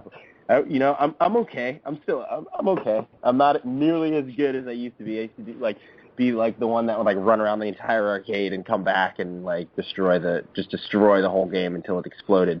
But then I moved to San Francisco, and there was an arcade called Southtown that was like right by the Stockton Tunnel, and it was all fighting games, all one-on-one fighting games. And I just would go there and I'd make friends with people and sit there and play like Super Street Fighter 4, and they had like Ultimate Marvel Capcom 3 and all that stuff. But unfortunately, they closed last year, and that's sad. So I don't have an arcade to go to anymore. There's the one down in Fishersworth that they don't really have any competitive games. They have like a couple shooting games, but I've never really been into shooters. So, but yeah, every arcade is gone, man. They're all gone. All the arcades by me that used to be here, specifically the one I went to when I was a kid called Time Out. Awesome name for an arcade, but yeah, that's awesome. No longer exists. That went out years ago. Funny thing, after it went out, the first thing that went in its place was an internet cafe. Oh. But this was also in like 2003 when like internet cafes were not relevant anymore. But yeah. Kind of funny how it ended up that way. And actually, I remember in the back of the internet cafe, he actually had a few Xboxes set up to TVs where you could go in and rent time to play the Xbox on there. Oh, that's awesome. That's awesome. I'm assuming they probably had LAN parties there, but I don't know. I can't say for sure. But my favorite memory that I think I'm going to go into, and there is one arcade that still exists, and it's called Dave and Buster's. Oh yeah, Dave and Buster's, man. Yeah, absolutely. That's true. There's also the GameWorks too. GameWorks exists. I missed arcade so much that for my 25th birthday, I decided to celebrate it at the Dave and Buster's, the one at the Palisades Mall location, and oh man, it was such a blast. You know, there's nothing more fun than getting drunk and racing Mario Kart. Yep. with a steering wheel and with your friend sitting next to you and hitting it with a blue turtle shell and yelling obscenities because you're all drunk. Yeah, it's true. Yeah, when I was there, we even played like Deal or No Deal, and since everyone was drunk, it was fun as hell. Who cares what the hell the game is? Anything. You can play the game where you're shooting the water squirter into that little hole that makes the horses move across the top. Yeah, dude, even that becomes a blast. I used to love What is that called? Horse race? Horse squirter? Horse race, yeah. That sounds so gross. The fact that that game is weird, man. Parties are weird, man. But yeah, I wish arcades were still as prominent as they once were. Unfortunately, things go more into the home, and things continue to evolve there. But going back to things that were more in the past, I want to talk about the early days of portable gaming, specifically the Game Boy and the Game Boy Link cable. Because the Game Boy is fun, it was great, you could take all these games with you anywhere, and, you know, we were young and stupid, we didn't know that they were such low-quality games, it was just like looking at it, and hey, that's a game, but when you look back at it now, you can see, oh, it's just yellow and gray, it's hideous. But we touched on Tetris earlier, but Tetris was probably the biggest game that I played through a Link cable. I loved going to another friend, of course, because so many people, if you had a Game Boy, you had a Tetris. You know, it's not like some other games where you really had to depend on the person to have that game. Some other games that became really popular by using the Link cable, Pokemon, although I don't think did they ever have like you could battle through the Link cable, correct? Yeah, you could trade and battle. Okay, yeah, awesome. So yeah, they did have head-to-head through that. And there's probably some other games I can't think of. I'd love to hear you guys run down some, so we're going to go through the line again. Kayla, why don't you start us off? Kyla. Oh, I'm sorry. Oh, Kyla. Yeah, I'll start off. Kyla. It's her birthday. It was her birthday yesterday, so she has a bunch of people over. Oh, okay. So I'll just take it from here. But yeah, you know, it's funny you mentioned Tetris. That was my game. Like when we had a Game Boy, that was the game that we played. And in one of our recent pickup videos, I talked about how when I was in elementary school, nobody in my elementary school played Pokemon. Not one person. I had never even heard of the game. Like. I mean, I've played it, like, within the past couple months. I've been playing it, and I love it, and I think it's amazing. But, like, when I was back in elementary school, I didn't even know it even existed. Like, nobody played it. It wasn't anything I even knew. But anyway, Tetris, though, is a game that, like, I play, and my mom, we still play. My mom plays, like, every night she plays Tetris. But, yeah, that was, like, when my mom bought us a Game Boy, we played Tetris. We had Tetris and we had Super Mario Land. And Super Mario Land ruled, but still Tetris, Tetris is that iconic game that will never die. I know people try to like whore it out these days to like, you know, put this spin on it, do this, whatever, just sell it. It's Tetris. But the idea of Tetris, four everything is 4 blocks, no matter what design it is, and you have to, a Tetris is literally like 4 lines. That was our game. That's what we played. We played that day in, day out, car rides, anything, whatever. We were playing Tetris. That was our game. That is pretty much the best portable memory I've ever had because nothing, in my opinion, will ever top Tetris. Travis, man, what about you? You have any other games that you have memories with, or even run down some of your thoughts of playing Tetris with people? Oh, man, I used to love playing Tetris with my sister. And, man, she plays a mean game of Tetris. There's been quite a few times where she'd whoop my ass. Literally or actually on Tetris? Oh, what's that? Literally or actually on Tetris? Like, you'll stand there playing the game and she's whipping you with a belt. Yeah. No, she was actually beating me at Tetris, for real. And I'm a damn good Tetris player too, but she was just whooping my ass like crazy. And I didn't have too many of the games that required the link cable for 2-player action. I was more into the single-player kind of person, the Game Boy. But I know that, so when it came to Tetris, that was the game to have. It's like Zach said. If you had a Game Boy, chances are you had Tetris, and if you had link cable, you had quite a few competitions with that game. There was this one game, Alleyway. Was that 2 players at 1? No, isn't that the single version? That's also like the 1-player version of Pong, isn't it? Where you break all the blocks. Yeah, it was just like Arkanoid. Yeah. Yeah. Okay. So Okay, but no, I didn't have too many experiences with the link cable for 2-player action. So yeah. All right, Nikki, I know that you're a huge Pokemon fan. Does that date all the way back to the original Game Boy? Were you playing that with people through the link cable?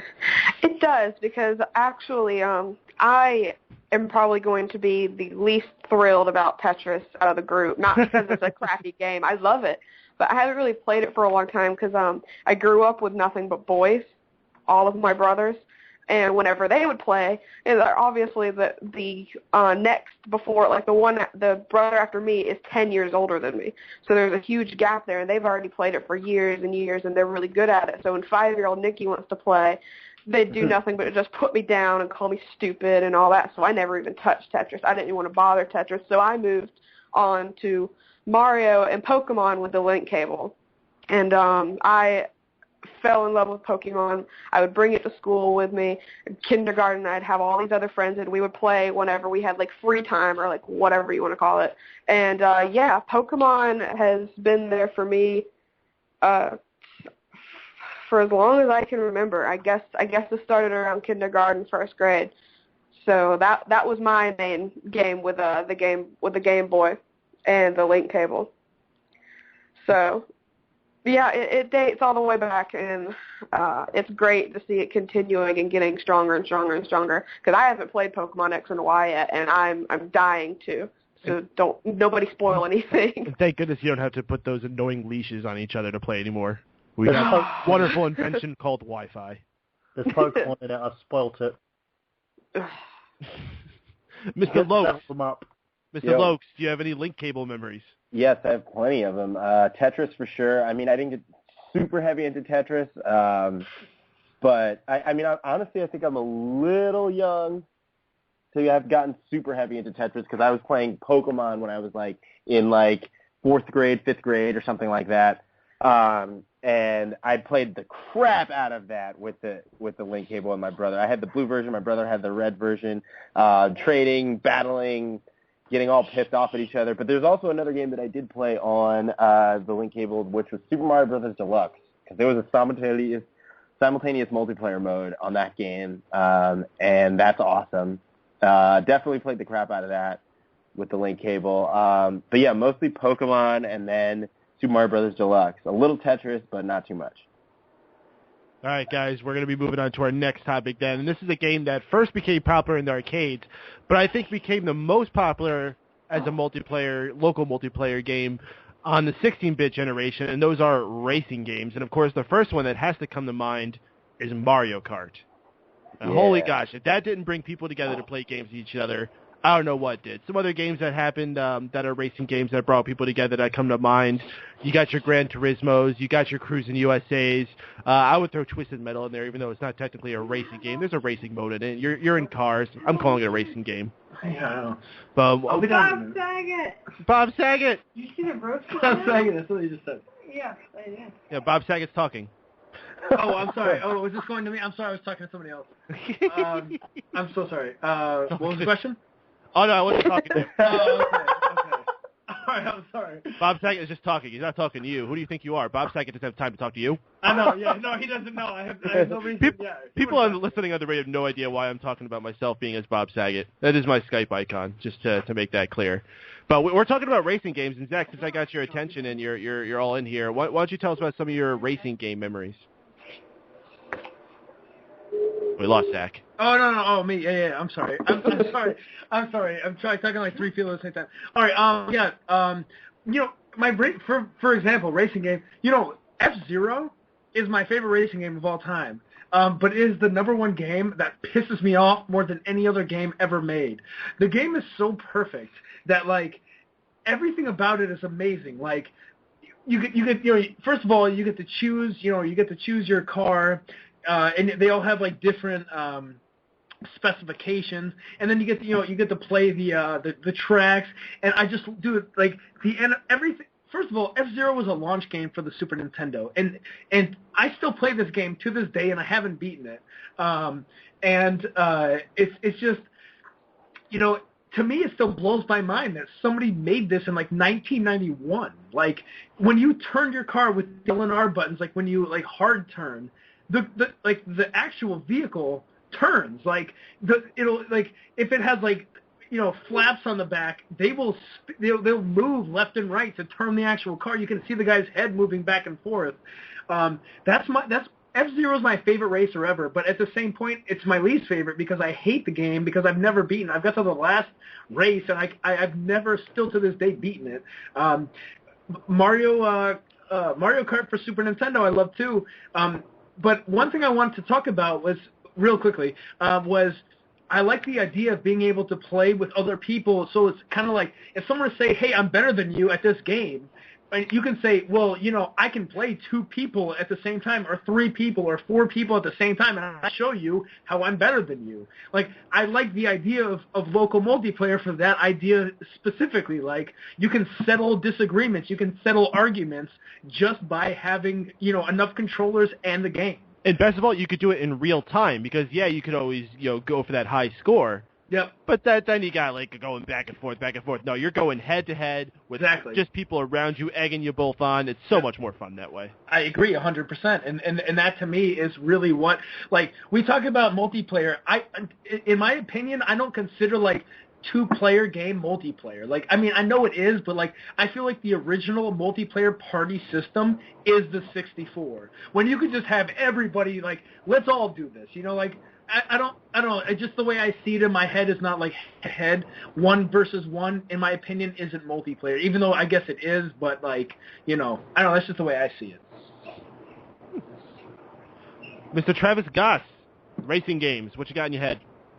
Hydro Thunder. Oh man, that game is crazy. It is crazy, but oh my God, it's fun.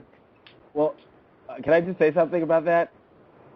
The real weird thing about that is I used to play that in the arcade, and I thought it was awesome when I played in the arcade, and I got the N64 version, and it sucked.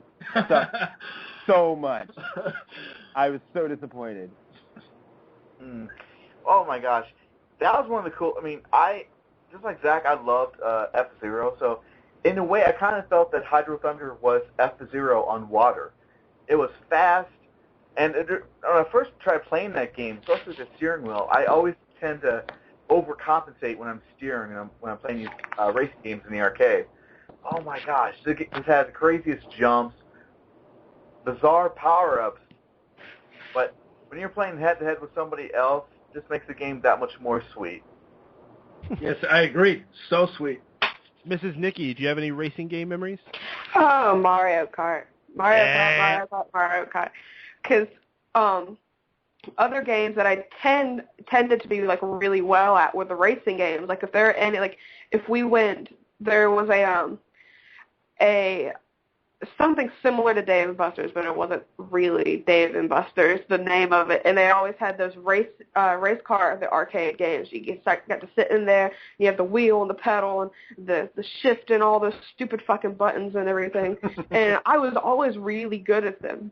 And so, of course, the first time I ever played Mario Kart was I got it for the Game Boy, and I would play with, I guess, what you would call the computer, because none of my brothers or anybody wanted to link and play with me. When it came out for the N64, everyone wanted to play. And then my favorite is whenever it came out for the Wii and it had the steering wheel and the pedal. It's like, god damn it, yes. Because that was the one game I could always floor everybody in. And then as we got older, we would always bring alcohol into the situation and have 9 drunken, screaming people all playing this game. And we all recently got the most recent one for the DS, the 3DS. And it's just great because now all of my siblings have a 3DS and we can just link up and we can race and we'd be screaming and throwing shit at people, and it's just great. It's just a great game. Mr. Burhan, why don't you take over? Or you already did your racing game memory. Oh, no, you didn't. You go. No, I didn't. He can't go. He can't. Okay, never mind. Nikki said he can't go. Los, Yo. your favorite racing game memory? Favorite racing game memory? Did you say racing Hydro game Thunder, memory? man. Okay. Hydro Thunder was so good in the arcade. It was so good in the arcade. It was immersive. It was fast. It was furious. It was wet. But, but as soon as I got it home, as soon as I got that blue cartridge on the N64, man, and I pumped as fuck to get that game. And I put it in the system, and I turned it on. Too many wet and moments. I cried because the game was stripped down so hard from what I had played in the arcade. The graphics sucked. Sense of speed was completely null and void. It was. See, that's weird. It was the worst experience I've ever had, ever. I've never heard a game being. I've never heard of a favorite. Does anyone want to talk about their first time? Because that's all it sounded like. It was the worst experience ever. It was hard, it was wet, and it was stripped down. No. That's disgusting. Someone kicked him out of the fucking Oh my god. Holy shit. The arcade He's not Gibby, okay? Don't be so hard on him. That's what she said. It was amazing. The N64 version can just go to hell and back. I don't really give a crap where it goes. It's awful. I find that odd because, I mean, if anything, it sounds like taking the program from an arcade level to an N64, I figured that'd be an upgrade. I've never heard of a game getting worse with a console advancement. What? That's weird. I've never. Capcom 2? I never played it on that always console.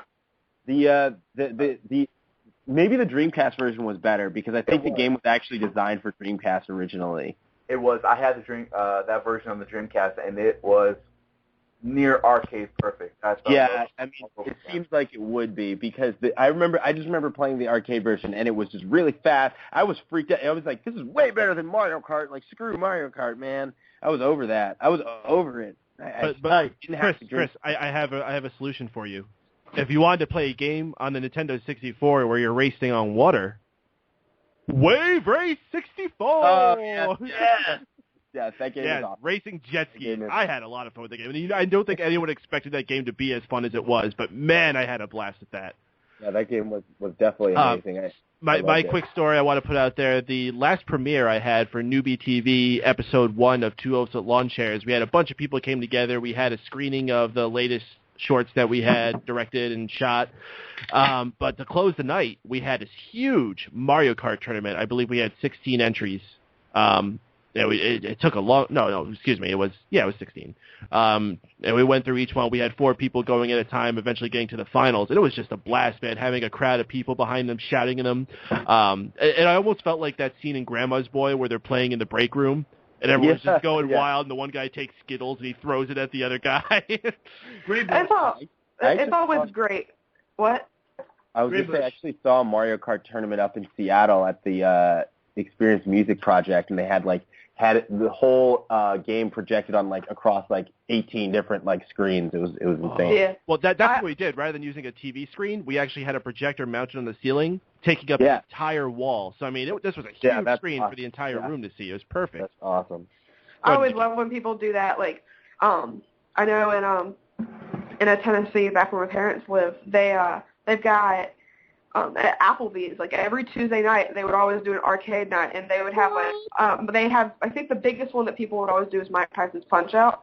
Imagine a whole fucking restaurant full of drunk people just screaming and hollering and they're flailing all up on the stage, and like you guys said, in Applebee's, a lot of people go to watch sports, so every fucking TV had it linked, and no matter where you were, you could see them playing, and it's the best. And the old GameStop I used to work at, we used to have that monthly. We used to have people would always come in and play either Mortal Kombat. We'd have Mario Kart. We had Mario Party, which, dear God, was like a bloodbath.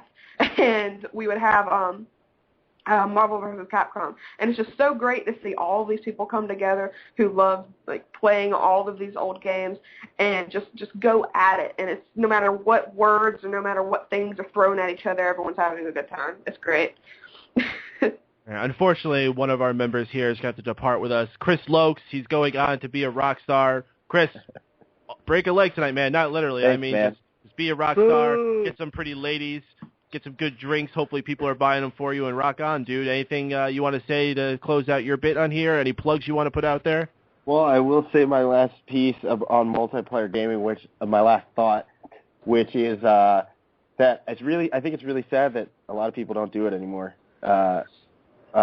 Anyway, I will plug my Twitter, and you can find me on Plastic Villains. I write on fanboysanonymous.com. You can find my band, Vinyl Spectrum, on Spotify. And if you're in San Francisco, come to 50 Mason tonight, because I'm going to rock the shit out of that place. What? All right, Chris, thanks for joining us on I Got Gameplay, man. A lot of fun, a lot of good conversation. Glad to hear your memories from you, man. Good luck, dude. All right, man. See you guys later. Good night, dude. All right, guys. So let's move on to the next thing I wanted to talk about here, and I think this is going to be a big one for everybody. Beat-em-ups and fighting games. Mm-hmm. Yeah. I'm actually a bigger fan of beat-em-ups, and I'm talking about the X-Men arcade game, the Simpsons arcade game, Turtles in Time. I love those. You get 4 people, especially if they're easily recognizable characters. And the best part, of course, is before you even start playing the game, you're fighting with each other over who gets to be who. I want to be Donatello. No, I want to be Donatello.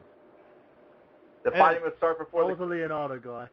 And then, of course, the fighter games, the popular 2D ones. You saw Mortal Kombat, Street Fighter, Killer Instinct, Soul Calibur. The list goes on and on and on. Guys, let me go around. Why don't you tell us some of your favorite beat-em-up or fighting games? Burhan, why don't you start us off? Burhan. Yes. You took a long time. No, I took longer. I was on mute. The reason why I'm going to say about this game, because it was the first game that my brother ever had in terms of fighting games. It was my first chance to actually play a fighting game. I played the original Street Fighter on arcade, and it was terrible. Then we actually got a copy of Street Fighter 2 for the Super Nintendo, and I remember as a kid, because I saved up hardcore for this game, because my bro, it was his birthday, was coming up. I just got the SNES. I was like, right, I've got to get this game for him. And, hopefully we can all play together and stuff. And when I got it, he wanted a franchise called Golden Fighter. I don't know what the game was released over here as. And he started bawling like a baby. He was crying when he got the game. This is the game that I wanted. I did that when I got my first N64. Yeah, but he's a bloke, so that makes all the difference. But yeah, it was... Afterwards, though, after the initial feeling, he enjoyed himself. He had loads of Street Fighter tournaments. Even when we got older, we used to have drunken Street Fighter tournaments. Even to levels of, when we played the PlayStation, we had to use the multi-tap. When we were playing, the Marvel vs. Street Fighter games. I can even talk about the time when I was in sixth form, and we went into the next level of gaming, which was Tekken for me. You know, when everyone released Virtual Fighter and all the characters looked really blocky, like you were fighting Rubik's Cubes, Tekken kind of stood out for me because it had a story, it had integrated characters, everyone looked amazing. And, you know, I followed them from there with other games like fighting. Does everyone remember the game Rival Schools? Yes, oh, yeah, I do. for the PS1, yeah. Yeah, that was awesome. And that's another game which I hoped Capcom would actually do another one for, but they never did. They did number 1 and 2, and that was it. But that was really enjoyable. I loved the story in that. And I'm a huge story nut when it comes to games. As long as there's a fixated story, I can keep playing. But with that just really blew me away. And with me and him, we've always managed to have a go at fighting games every now and then. Nowadays, not so much. Well, as we had one person depart from us just a couple minutes ago, we got another person filling his shoes. That's Mr. Sean Walker, as we were speaking about, a good friend of the station who was joining us in the chat. Now joining us on the show, Sean. Thanks for joining us, man. How you doing? I'm doing well, mate. I thought I'd tag in, Yeah, tag match player. So, Sean, we're talking about beat-em-ups and fighting games. Why don't you give us your memories of beat-em-ups and fighting games? My first beat 'em up was probably Streets of Rage. Oh, yeah. Yeah. Kangaroos and kids on skates. Yeah. Yep. And bitches with whips. Streets of Rage 1 was the best one, though. Yeah, I agree there. But yeah, Streets of Rage was the only game I played on the Sega Mega Drive, was it? Genesis? Oh, yeah. Yeah, it was Mega Drive over here, yeah. And that was my brother's, so... And then I got Final Fight, because I thought, oh, that's going to be just as good as Streets of Rage. I was wrong. It was good in its own way. It was good in its own way, but it wasn't as good as Streets of Rage, in my opinion. You know what it was? They never had Guy. They released like 2 separate carts on the Super Nintendo for some weird reason. They released Final Fight and then Final Fight Guy. And if you wanted the arcade perfect version, you'd have to buy Final Fight CD for the Mega CD. I see. And it was fun. And my first ever fighting game was Super Street Fighter Turbo Alpha 2 Spaghetti. Oh, I love Super Street Fighter 2 Alpha Mega Spaghetti. The best. Yep. The best. That was such a good It game. looks like Street Fighter 2 Alpha Spaghetti Artichoke Ravioli. Ooh, I must have missed out on that. Yeah. I must have been before 3. But yeah, my cousin used to kick my ass on that, and my favourite character on there was Ryu. Of course, Ken was just a blonde girl. Ryu was awesome. Ryu was just the boss. And I can't believe you guys missed out on Star Wars Episode 1 Pod Racer for the N64 for the racing part. And poor Diddy Kong Racing, you guys. Diddy Kong Racing. No, Diddy Kong Racing was awesome. Or F1 Racing All-Stars, which has recently been released. That's an awesome racer. Sonic Racer, yeah, we can talk about that too. But yeah. Racing Transform, baby. Mr. Zach, you there, man? You want to tell us about some of your beat-em-up and fighting games? Yeah, absolutely. I mean, I had talked about earlier how when I was a kid, I didn't have many video games. I had literally 3 Super Nintendo games. I had Mario World. I had Indiana Jones' Greatest Adventures, whatever it was called. And the other game that I had, which was my favorite game, pretty much my favorite game of all time, was Ninja Turtles 4: Turtles in Time. And that was that was my favorite game. You know, it's like, you know, it's like when I look back at my childhood, it's like that, like, I mean, my childhood was fine. Like, it wasn't, like, bad in any way, but it's like when I think about how amazing, you know, like, just, I would come home from school, whatever, I wanted to play something. I mean, I played Turtles in Time. How can that be bad? You know, it's not like I came home, I had to play Dr. Jekyll and Mr. Hyde for NES. You know, this is the exact opposite. You know, this is the best thing you could ever hope for, you know? And that was my favorite beat 'em up. I remember even within the last 10 years trying to play Final Fight, and it just pisses me off that it's a one-player game. Like, even F-Zero pissed me off that it was a one-player game. You know, I have siblings. So my parents, you know, they weren't going to rent a game that only one person could play. Like, it doesn't make any sense. Like, you know, rent one where at least both can play at the same time, you know, so it doesn't make any sense. But, yeah, Turtles in Time was amazing. I have beaten that game so many times. I've played it so many times. It's pretty much. I mean, Final Fantasy VI, as I've said before, is my favorite game of all time. But Ninja Turtles 4, Turtles in Time, is so close. There's just so much replayability. It's so amazing. It's so good. It's just like that to me is like, it's like you took an arcade and literally put it in my Super Nintendo. Like, it was amazing. It was so good. It was just, I played so long about that. But one other thing I do want to talk about is Kyla and I have been playing Pocky and Rocky lately. And that actually is my favorite game right now in my life. That's my favorite game ever made right now in my life. You know, I mean, you know, there's the games I loved before, the games I'm going to love next, but like as the games I love right now, Pocky and Rocky is my favorite. And we suck. I'm terrible at video games. Like, I try so hard and like I really attempt to be really good, but I do suck at video games. And we play all day. You know, we play every day, and still we suck, but we will beat it eventually. And like Pocky and Rocky is like, it's such a great two-player. Like, I couldn't imagine playing that game as one player. Like, it wouldn't be the same. Like, it's as a two-player game. That game is crowns. It's amazing. It's so good. You know. One thing I want to ask: did you beat Mario World? Yeah. Are you talking about Super Mario World? Yeah. The one. Oh, absolutely. How long did it take you to beat it? You know, it's funny that I can only tell you, like, nowadays what I've beaten it at. I know, like, I had, like, 96% back in the day, and it took me a long time, a very long time. I didn't understand how the worlds worked. Like, when my mom had bought us a Super Nintendo, and it came with Super Mario World, but I didn't understand, like, if you were to watch, like, a Super Mario World, like, speed run these days, they can do it in, like, 10 minutes or, like, 15 minutes. I mean, it took me a long time, but it's just that good where it's like I never wanted to leave it. You know, I don't know. I can't give you a time. I don't know, but a very long time. It took me a very long time. All right, it took me a day, I think. Miss Nikki, you have any beat 'em ups or fighting game memories? Oh God. Besides RPG, my favorite games are fighting games. I love violence. Yeah. I like gore. The first thing, like I said, first arcade game that I ever played was Mortal Kombat, and the first fighting game I played was Mortal Kombat. I don't know. I don't see why my parents let me play it, because I was so happy when I got to rip out spines at 5 years old.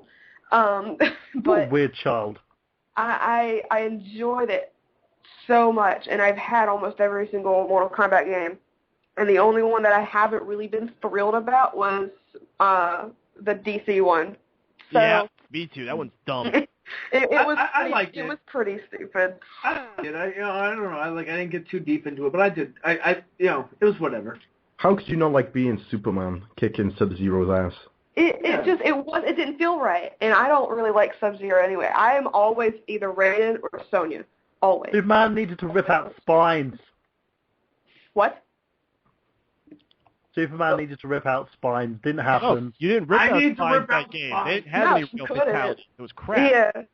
It was stupid. No, it wasn't crap. I mean, it was crap. Fine. Yeah, it's crap. Yeah. The other games I really like, I really enjoyed Soul Calibur. My favorite is Soul Calibur 3. Simply because Link is in it, but we're not going to get into that Zelda crap. That was Soul Calibur 2. Zelda fetish. Soul Calibur 2, yeah. You know what? Shut the fuck up. 3 was Yoda.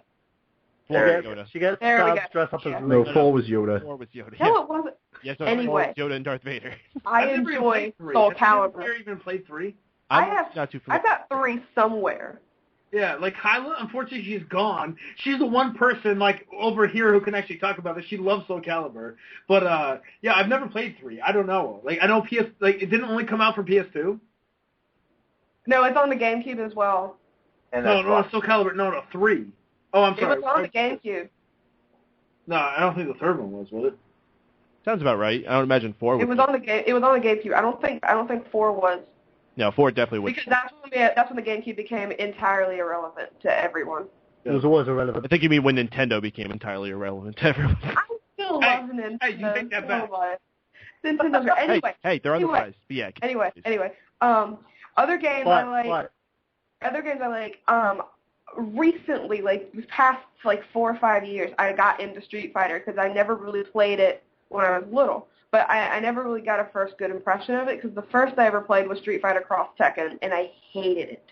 I could not stand it whatsoever. And so I had a friend that had downloaded the original games on his Xbox 360, and I went over and played, and I really, really enjoyed it. And I don't know, it was more, I guess, rapid, it seems. Like everything was just bam, bam, bam, bam, bam, and then boom, you're dead. You're done. And I really liked that. It felt like it was more powerful in a sense. So I enjoy Street Fighter now. It was great. But any fighting game that it's like, hey, you want to play this?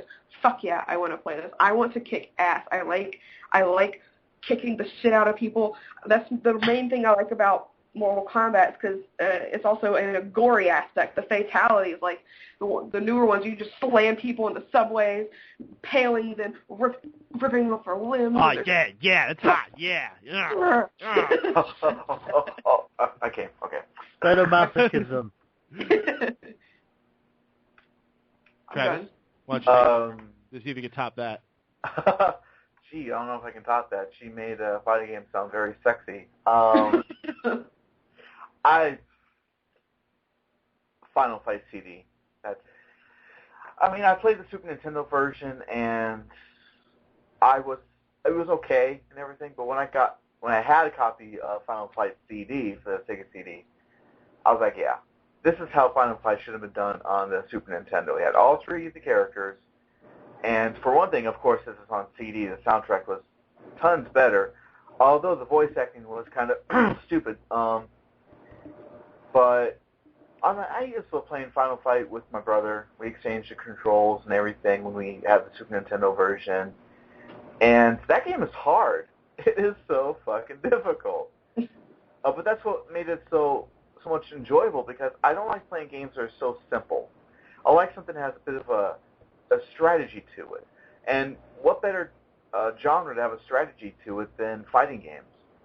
And I'm glad that Final Fight, I'm still a big fan of it today. I got that on the Capcom Classics Collection Volume 1.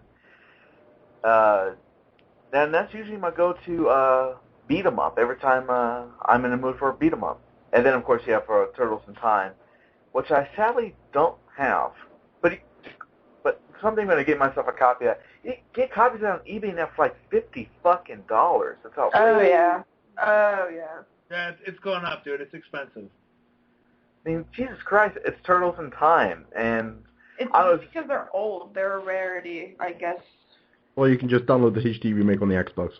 I've heard many a bad thing. There are people who are sentimental and like want to collect and stuff. Well, I'm one of those collectors, but I even for a collector, I think that's outrageous. $50. It is. I'm surprised nobody mentioned anything about the Mike Tyson game. What do you mean, Punch-Out? Yeah, I fucking love Punch-Out. Oh yeah, I'm Punch-Out's like amazing. the Punch-Out king. As far as like sports games go, Punch-Out is like.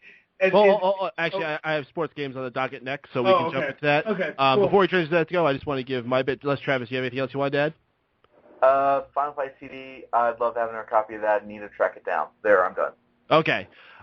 For me, I'm very hit or miss on fighting games. Either I really, really love the game and I can get obsessive about it, or I hate it. For me, games that really stuck out to me as awesome, Mortal Kombat especially. The first 3, actually the first 4, love them extremely. Then I kind of fell out of it for a while, but then the most recent one, the one just called Mortal Kombat, technically it's the 9th installment, hooked me right back in. And one that really gave me a bad taste, just like Nikki, was that crossover with DC. I mean, it felt so childish. It was so bland. Have you played Injustice, though? I heard that Injustice is like the proper way to do a DC fighter.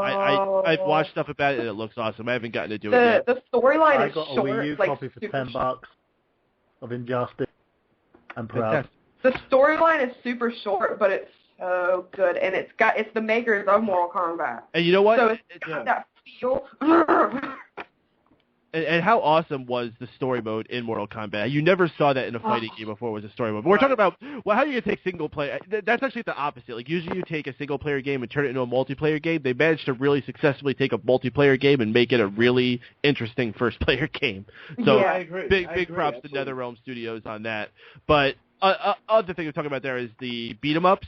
Streets of Rage, absolutely. Streets of Rage is the shit. And more recent, I found a beat 'em up that I really, really enjoyed called Castle Crashers.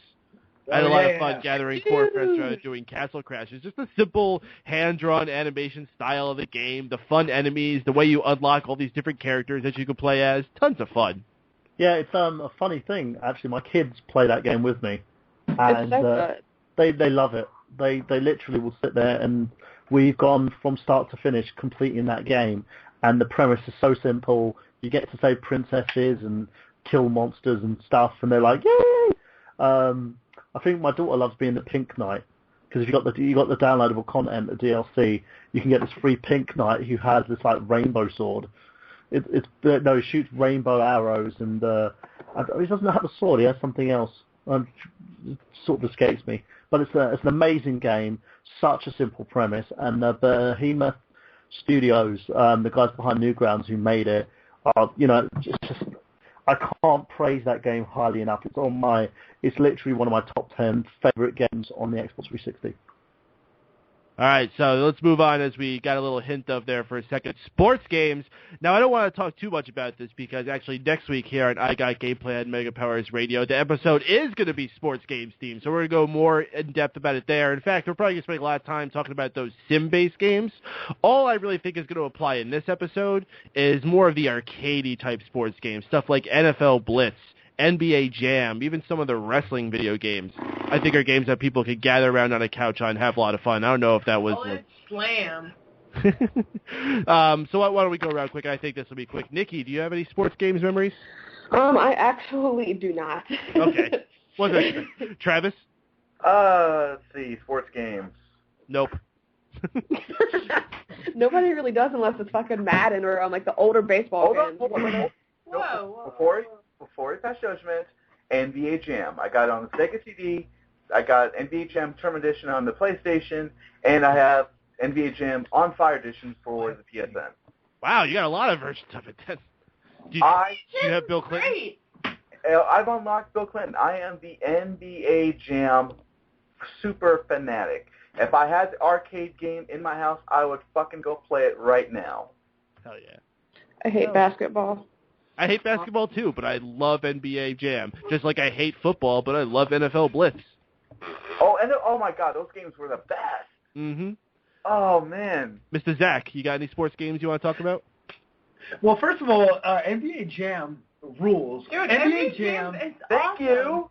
First of all, it's the best. NBA Jam is the best sports game ever made. But I want to throw something out right now. FIFA.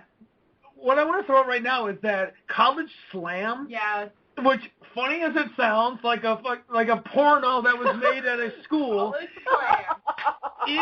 College Slam is the college version of NBA Jam. So NBA Jam is like the NBA. College Slam is the college version of it. Yeah. It was good too. No, it's great. Yeah. It's like, there's very few sports games I will play, but Kyle and I, we play NBA Jam, we play College Slam. College Slam. Yes, I played at UMass because we're from Massachusetts. We so are. I was like, yeah, I'm going to be UMass Amherst. And my character made every three-pointer. Yeah, this guy, I don't know what was up with this character. I don't know who, like, the funny thing about College Slam is, like, they don't give you names. No, you choose a position, like point guard, so on and so forth. And, like, they just kind of say, hey, this is the person, I guess, that was from our team. But this guy was landing every three-point shot. But, like, you could be, like, at the basket at the other side, and this guy was landing it. It was really pissing me off. Oh, yeah. But it was awesome. There's very few sports games that I do play. I love hockey games. I love all hockey games. Hockey games are good. They are good. But NBA Jam is the best sports game ever made. Super Baseball. Oh, Super Baseball 2020. That's a good ass game. Yeah, exactly.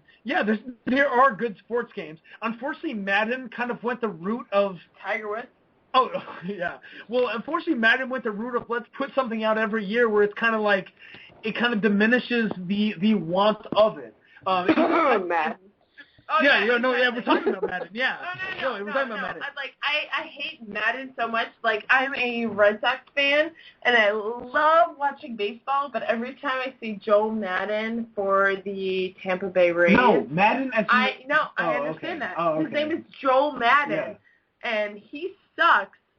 And based on how much his team is like the second rival to the Red Sox, I hate them. And then I'm like, Joe Madden, instant association to crap. Yeah. Instant. Well, it's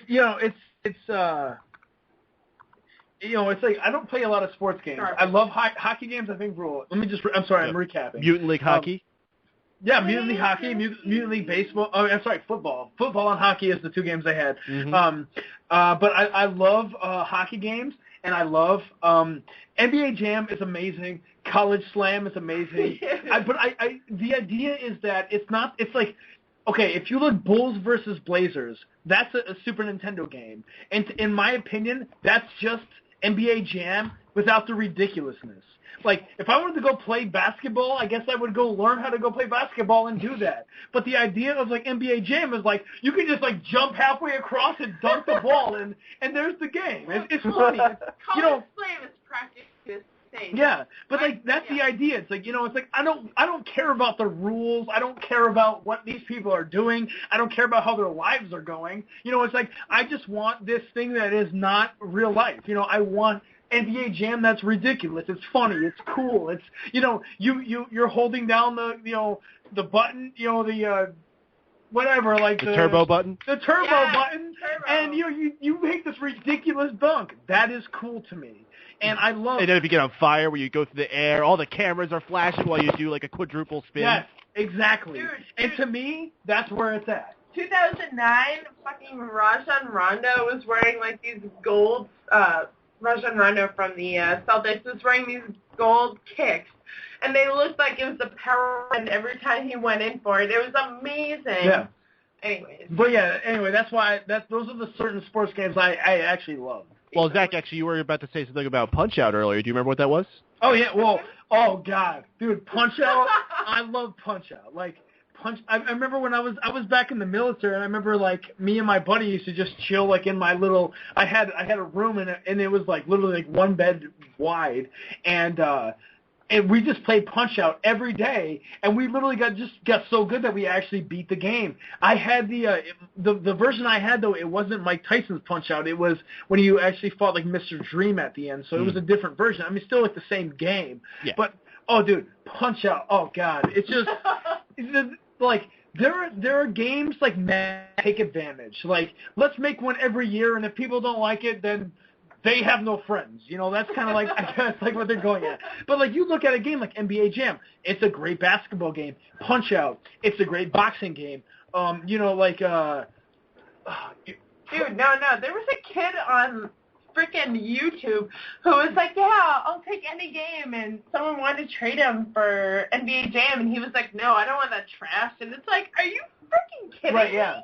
No, but, like, they're, like, if you do sports games right, they are good. They are great. I just don't like that people like in the next 5 years, let's throw 9 versions out. So, it's like, how can you, like, pay for that? How can you do that? It's like, but when people do, like, NBA Jam, Punch-Out, FIFA, College Slam, that is a great game. Beat you down. Mutant League Hockey, Mutant League Football. Those are good games that people took their time to develop. And they're good games, and they're games that I still play to this day. And I just wish all sports games were done that way. Oh, man, I'll even go as far to say Tiny Toons Soccer. That made soccer fun. What was it was the Mega Man had a soccer game. No, what about the Tiny Toons basketball game we played? Where it's not Space Jam. We played Looney Tunes B-Ball, and it wasn't Space Jam. Which it should have been. But it was Looney Tunes B-Ball, and it wasn't bad. I'm not going to say it was good. It was confusing, though. Yeah.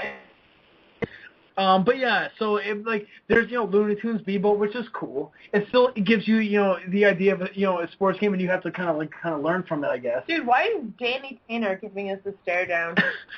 Who has the Danny Tanner picture? He's so intrigued by your speech about sports games. Sorry. Yeah. He's like, oh God, what are you saying? Really? But yeah, it's it's some people do it right and some people do it wrong, and that's Mr. Sean, I know you're a sports fan. What do you got to say about sports games? Yeah, I play a lot of them. But my first ever sport game was Konami's Blade of Steel. Ooh, yeah. For the Nintendo Entertainment System. That was the bee's knees. And throughout high school, all me and my mates did was play track and field. Oh, hell yeah, the original NES game where you have the floor mat and you gotta like jump up and down on it? The PS1 version of track and field, where you could hook up like 6 pads, and I was always left with the arcade stick, which was always to my advantage. Oh yeah, the the big international track and field, yeah. And that game got us through some tough times. It got us through puberty. When you say pad, you mean like just a regular controller? Yeah, just. Oh, no, man. Like, back in the day, I don't know if anyone else played this, they had that game on the NES where you actually had that floor mat you put out. It was almost like a DDR pad, and, like, you actually stepped on it with your feet to make you run and jump over hurdles and things like that. Did anyone else play that? I never played it, but I watched my brothers play it, and they'd, like, fall on their face all the Oh, fucking my time. God, it's terrible. And it was like the most obnoxiously large video game accessory ever, just like this giant blanket-sized mat that you put on the floor. Okay, which made it funnier whenever they had to, like, jump, because they would either try to, like, do a split off of the mat and come back, and they just fall on their ass. It was so, like, I'm not even shitting you. I have some blankets that are smaller than that pad was. Oh, yeah. And I'm also one of those sad cases who buy FIFA, NHL, Hockey League, I love Madden, sports. and I love sports. Pro Evolution Soccer every year. Hey, FIFA is great. Of all the sports games, FIFA is awesome. I buy every single FIFA and every single PES and every single Madden since 06, 04. Well, I mean, you're from the UK. Football is a thing. No, it's not for me. I'm from the UK and I love professional wrestling better than that crappy football. And also, No Mercy. So, Sean, maybe you could tell me what button you press on a controller while you're playing FIFA to feign a knee injury. All the top ones. Oh, okay. And I've lost my train of thought now. I'm sorry. Football. Boo! Oh yeah, and No Mercy as well for the N64. Oh heck yeah! That game was, for me, the best game in the N64 library. Wrestling! Mr. Burhan, your sports game memories. There was one on the Genesis. I'm trying to figure out if it was NBA Jam or not, where you could actually play monsters in basketball. It was actually like the humans versus the monsters. Oh, was that Shut Up and Jam? I think so. It was literally the whole premise of it was you'd have to beat them in a game of basketball, otherwise they would eat you. Yeah, I think that was the band. The game that was sponsored by Charles Barkley called Shut Up and Jam. It was just fun. It was so fun to play because I was playing against my brothers and stuff, and I would always play the monster with the goggles because he just looked really funny. And after like sort of playing those, it's usually going into wrestling games. God knows I tried with the football games because I had mates who were like all into the football. Let's play football together. I was like, okay. What was offside? Yeah, I did turn this off. And after that was like the wrestling. I'm a huge fan of wrestling games. Everything from the WWE titles all the way to like some of the WCW stuff. My favorite all-time WWE game is Raw vs. SmackDown 2006, the General Manager mode, where we went into that a little bit more when we were going into, I believe it was it for keeping kayfabe we were talking about? We'll talk about it at some point. Yeah, we just did Phase 5 video game. Phase 5 video game. There you go. So yeah, if you guys want to hear my opinion on those games, you can actually turn over to that and check that out. But they're usually my favorites. I love wrestling games. Wrestling for me is awesome. Fight night games were great. And special mention goes to Punch-Out. I love the game, and when I played like the NES version, played the Super NES version, when I got a hold of it on the Wii, oh my god, it was like freaking like the most best pleasure you could ever play inside of a game. I loved it.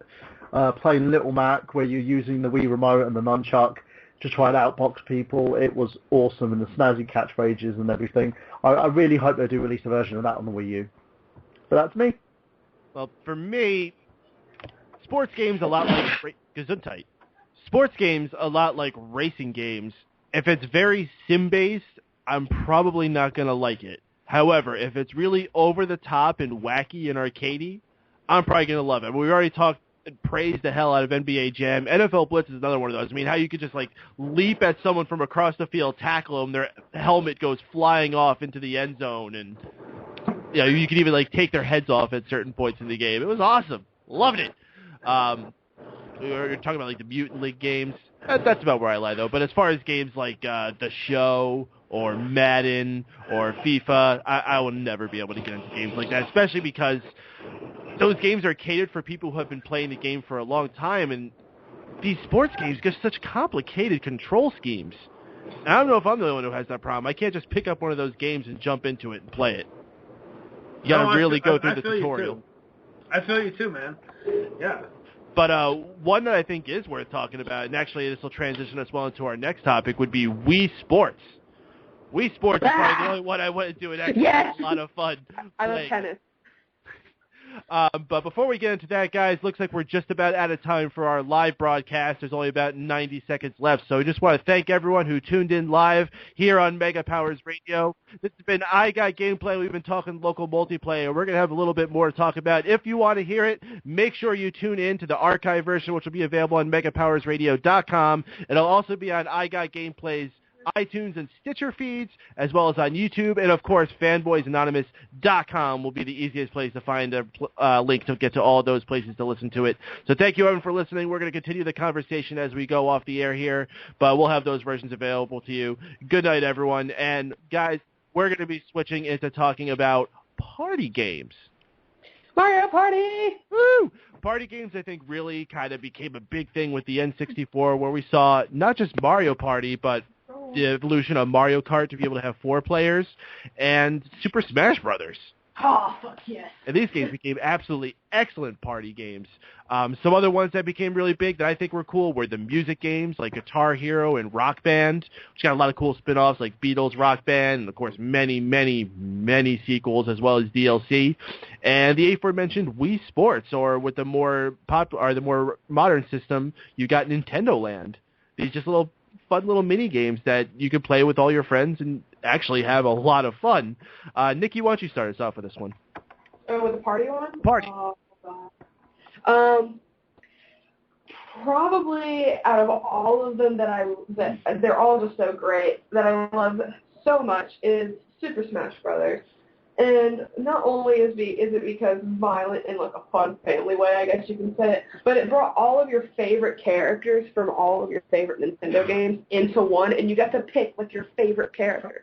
Like, I want to be Samus, I want to be Link, I want to be Zelda, I want to be Mario, Luigi, Pikachu, anything like that. It was so great. It was so fun for anyone of any age, and like a lot of party games, they piss you off so much. Because no matter what, if you lose, it's gonna suck. But other than that, I really also enjoy Wii Sports, is because you kind of get into the game instead of pushing buttons and whatnot. You use like the Wii Fitness board or the Wii Remote or anything like that. And my favorite was tennis, because I just make sure the strap was on real tight, and I just swung like as hard as I could, and I'd occasionally hit my siblings. Fuck yeah. And it was so great because everyone gets to get into it, and they all have this great time, and they're all pissed off at each other, and they're throwing things, and it's just great. You know what's provided a lot of fun also is for the people who don't wear those wrist straps and decide to film themselves while they're playing, and you see them swinging for the tennis racket or the bowling ball, and the remote flies out of their hand and goes right into the TV and breaks it. Yes, it's so great. Zach, if you're talking to people in the back, could you mute it there, please? Yeah. Oh, I'm sorry. Can you hear other people? Yeah, we can hear the other people talking. Thanks, man. Travis, you got any party game memories? Yeah, I usually celebrate playing these party games by having a party of one. Oh. I didn't have anybody to play these party games with, so. So you could be in my family. I have 8 siblings. Really no friends. So it was never a dull moment. And I hated it. Travis, I'll play with you. Oh, I want to play with you not too, creepy. Michael. In a totally, gay way, Ow. Ow, ow. But even though I did play Mario Party 4, and even though it was a single player game, I still had fun. It was still a really good game. Just would have been nice if I had some, other people in my life to play the game with me. But it's okay, no big deal. I still had fun with the game. I can't see Mario Party being fun without people. Well, yeah. I tried playing it by myself, and it sucked so much. At the least, you should have set up stuffed animals on the couch with you and given them controllers. Bare minimum. That's the site. That's the site right there. Like, okay, stuffed teddy bear. Okay, it's your turn. Okay, press the A button. Come on, press A. Press A, God damn it! Press A. If you want to have a super bad time in your life, try playing Mario Party with your boyfriend, because I either punched him or broke up with him 40 times. I'll make sure that I play with my boyfriend, and every man in the room will make sure they play with their boyfriend. Because it's terrible. Isn't that right, Sam? Oh, it's awful. Awful waffle. Mr. Burhan, party games for you.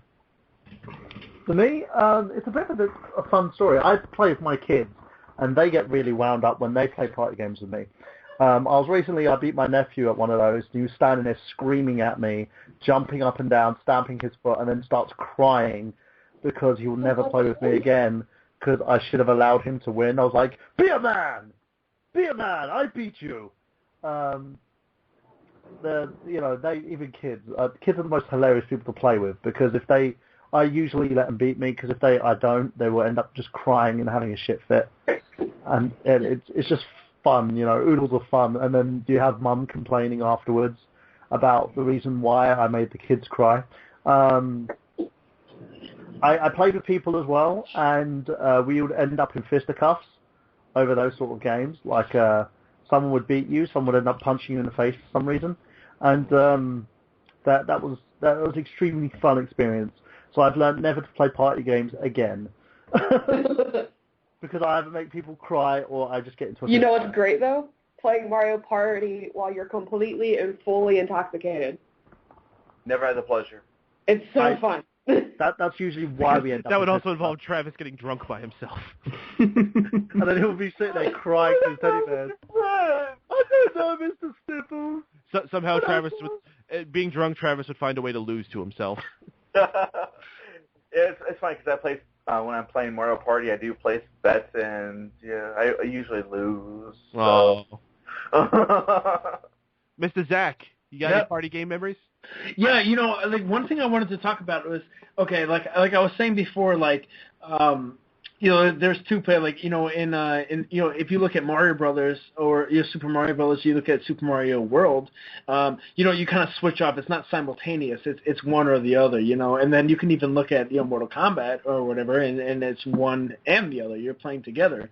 But I feel that the idea of multiplayer comes from 4-player games, especially the Nintendo 64 made 4-player what it is. It said, I'm doing this, and you're either having it or not, I don't care. And so I don't know if this is something we're going to touch on later. If it is, you can just stop me right now. But I just think that Nintendo 64 in general is like, yo, you want 4 players? Here's 4 players. You bring your own controller, you're playing. It's like back in the day, people say oh, you could have a multi-tap. Honest to God, when I was a kid, I never saw one multi-tap. I was also renting from, movie stores and video game stores. I never saw multi-tap ever. I didn't even know it even existed. That's back when I was playing video games. So now that this just literally says, hey, there's 4 ports. If you want to plug in, you can play.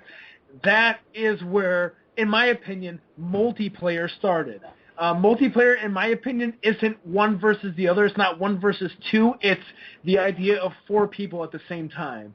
So I'm just going to leave this here at the point of, are we going to keep going from this, or should I just keep talking about this? I think we'll have a spot where it'll be more time for you to talk about that. So let's finish up our party games talk here. Sean, you got any party games memories? Yeah. Never, ever, ever play Rugrats Scavenger Hunt. What the heck is that? I 64. still have that. My sister picked it over Mario Party 2, and just put it this way, 7-year-old Sean was not a happy chappy. And we got home, played Rugrats, wasn't amused, and my mum bought Mario Party 2 for me. And yeah, all the Mario sports games as well, like Mario Tennis, Mario Soccer, you know, those were the games. Mario's done some good jobs making good party games, huh? Yep. Mario's a party animal. Oh, and Monopoly. That's one thing I really love about Nintendo still, though, because even though they're doing reincarnation after reincarnation, and with the main titles like Mario and Zelda, even though I really love Zelda, but the Nintendo, it brings everyone together no matter what age you are. You can be 9 or you can be 90. Everyone loves having competition. Everyone has a favorite character in Nintendo, no matter how much you want to say Nintendo's sold out or washed up or whatnot. Everyone's still got that one favorite game. And like I said with Super Smash, you still have the ability to be that character. And you get to pretend you are that character, kicking your least favorite character's ass. Woo! Ripping the shit into them. And that's what Nintendo's all about, is family and all that shit. And kicking the shit out of each other. And kicking the shit out of each other. All right, so let's move on into the next topic that I have involved with this. And a lot of people would say this may be the one that started the downfall of local multiplayer, and that is shooters. Yeah. Now, so shooters weren't always this way. I mean, I think like the early days, especially when you go back to like the NES with games like Contra, you know, having side-by-side playing that could be a lot of fun. And, of course, the biggest one that probably brought people together, GoldenEye. And I'll even say Perfect Dark, because whenever you say GoldenEye, someone's going to say Perfect Dark. Games made no sense, but I loved them. They made no fucking sense. And, of course, that would progress further on. You would get games like Halo, Call of Duty, Battlefield, and they continue to be extraordinarily popular to this day. However, and we'll go into more of this later, They made this transition of moving away from sitting on a couch to now being more of an online thing. But for now, I just want to talk about the times when we actually did play first-person shooters or any kind of shooters side-by-side with each other. Zach, why don't you start us off on this one? Yeah, sure. You know, like back when I was I was living in San Diego and I was married at the time, and you know, the woman that I was married to, we loved, like, we played Halo and Halo 2. Like, that was, like, our game. Like, we loved it. Like, it was such a good game. Like, I'm not trying to say it's the best ever, you know, whatever, but, like, you know, it's not bad. It's you know, it's not whatever. But I want to say this one thing I want to say is, you know, when I was, like, hanging out in my garage, you know, playing, like, Super Nintendo, this one guy came over, and he was like, hey, let's play this game, Modern Warfare 2. I had never played it, you know, whatever. And it kind of pissed me off that, like, it was one person at a time. Like, if there's 10 people chilling out at your house, just kind of like at the house, you know, if there's 3 of you, we're not going to rent a game that only one can play at the same time. I mean, you got to decide with the parents at this. You know, it's like why would they want to listen to 2 people whining when the other one's playing? No, they're going to want one where 2 people can play when only one is whining. Like, this just makes sense. And so as we were going, you know, it's like this one person is playing online while the other 2 are watching, and you know, it's not like, you know, we're not 5, so like not whining anymore. But at the same point, it's like, why can't there be 2? Well, then here comes Black Ops, and Black Ops allowed 2 people online to play. And that, to me, was just like, someone is listening somewhere. You know, I don't care if the world hates Call of Duty, whatever. Someone now allowed 2 people to play at the same time online. That is what I wanted. I don't, like, as far as, you know, online or not, you know, local multiplayer, I want the option. If I want to play by myself on one screen, I want the option. If I want to play with somebody else on the screen, I don't only want the option of playing, you know, vertical. I want the option if I want to play horizontal. I want every possible option. If there's 3 of us, I want to pick which one gets blacked out, which square, when the screen gets split, which one is gone. Or if there's a handicapped, I want which one to go. Like, I don't know, to me, it's just like, I don't know. I just want I don't know. All right, Zach, we're actually going to come back to talking about the online thing. I want to continue the shooters discussion for right now. Okay. Sean, Okay. you got it's okay, man. Sure. Sean, Sure. Your memories? What shooters? Terminator, rail shooters in arcades. Oh, heck yeah. Those are always fun. I wasted a lot of pocket money on those sort of games. But for consoles, the earliest first-person shooter for consoles was Time Crisis. Uh-huh.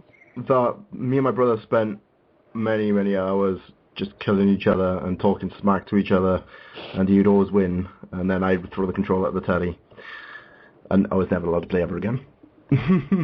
I love Time Crisis, but the arcade version of it. Oh yeah, that was the arcade one person's version. got the red gun, one person's got the blue gun.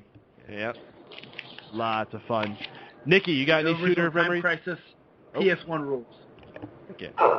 Nikki, shooter memories? Mine is definitely the 007, GoldenEye. I played GoldenEye a lot, but the one that I personally owned was Nightfire, and that was for the GameCube.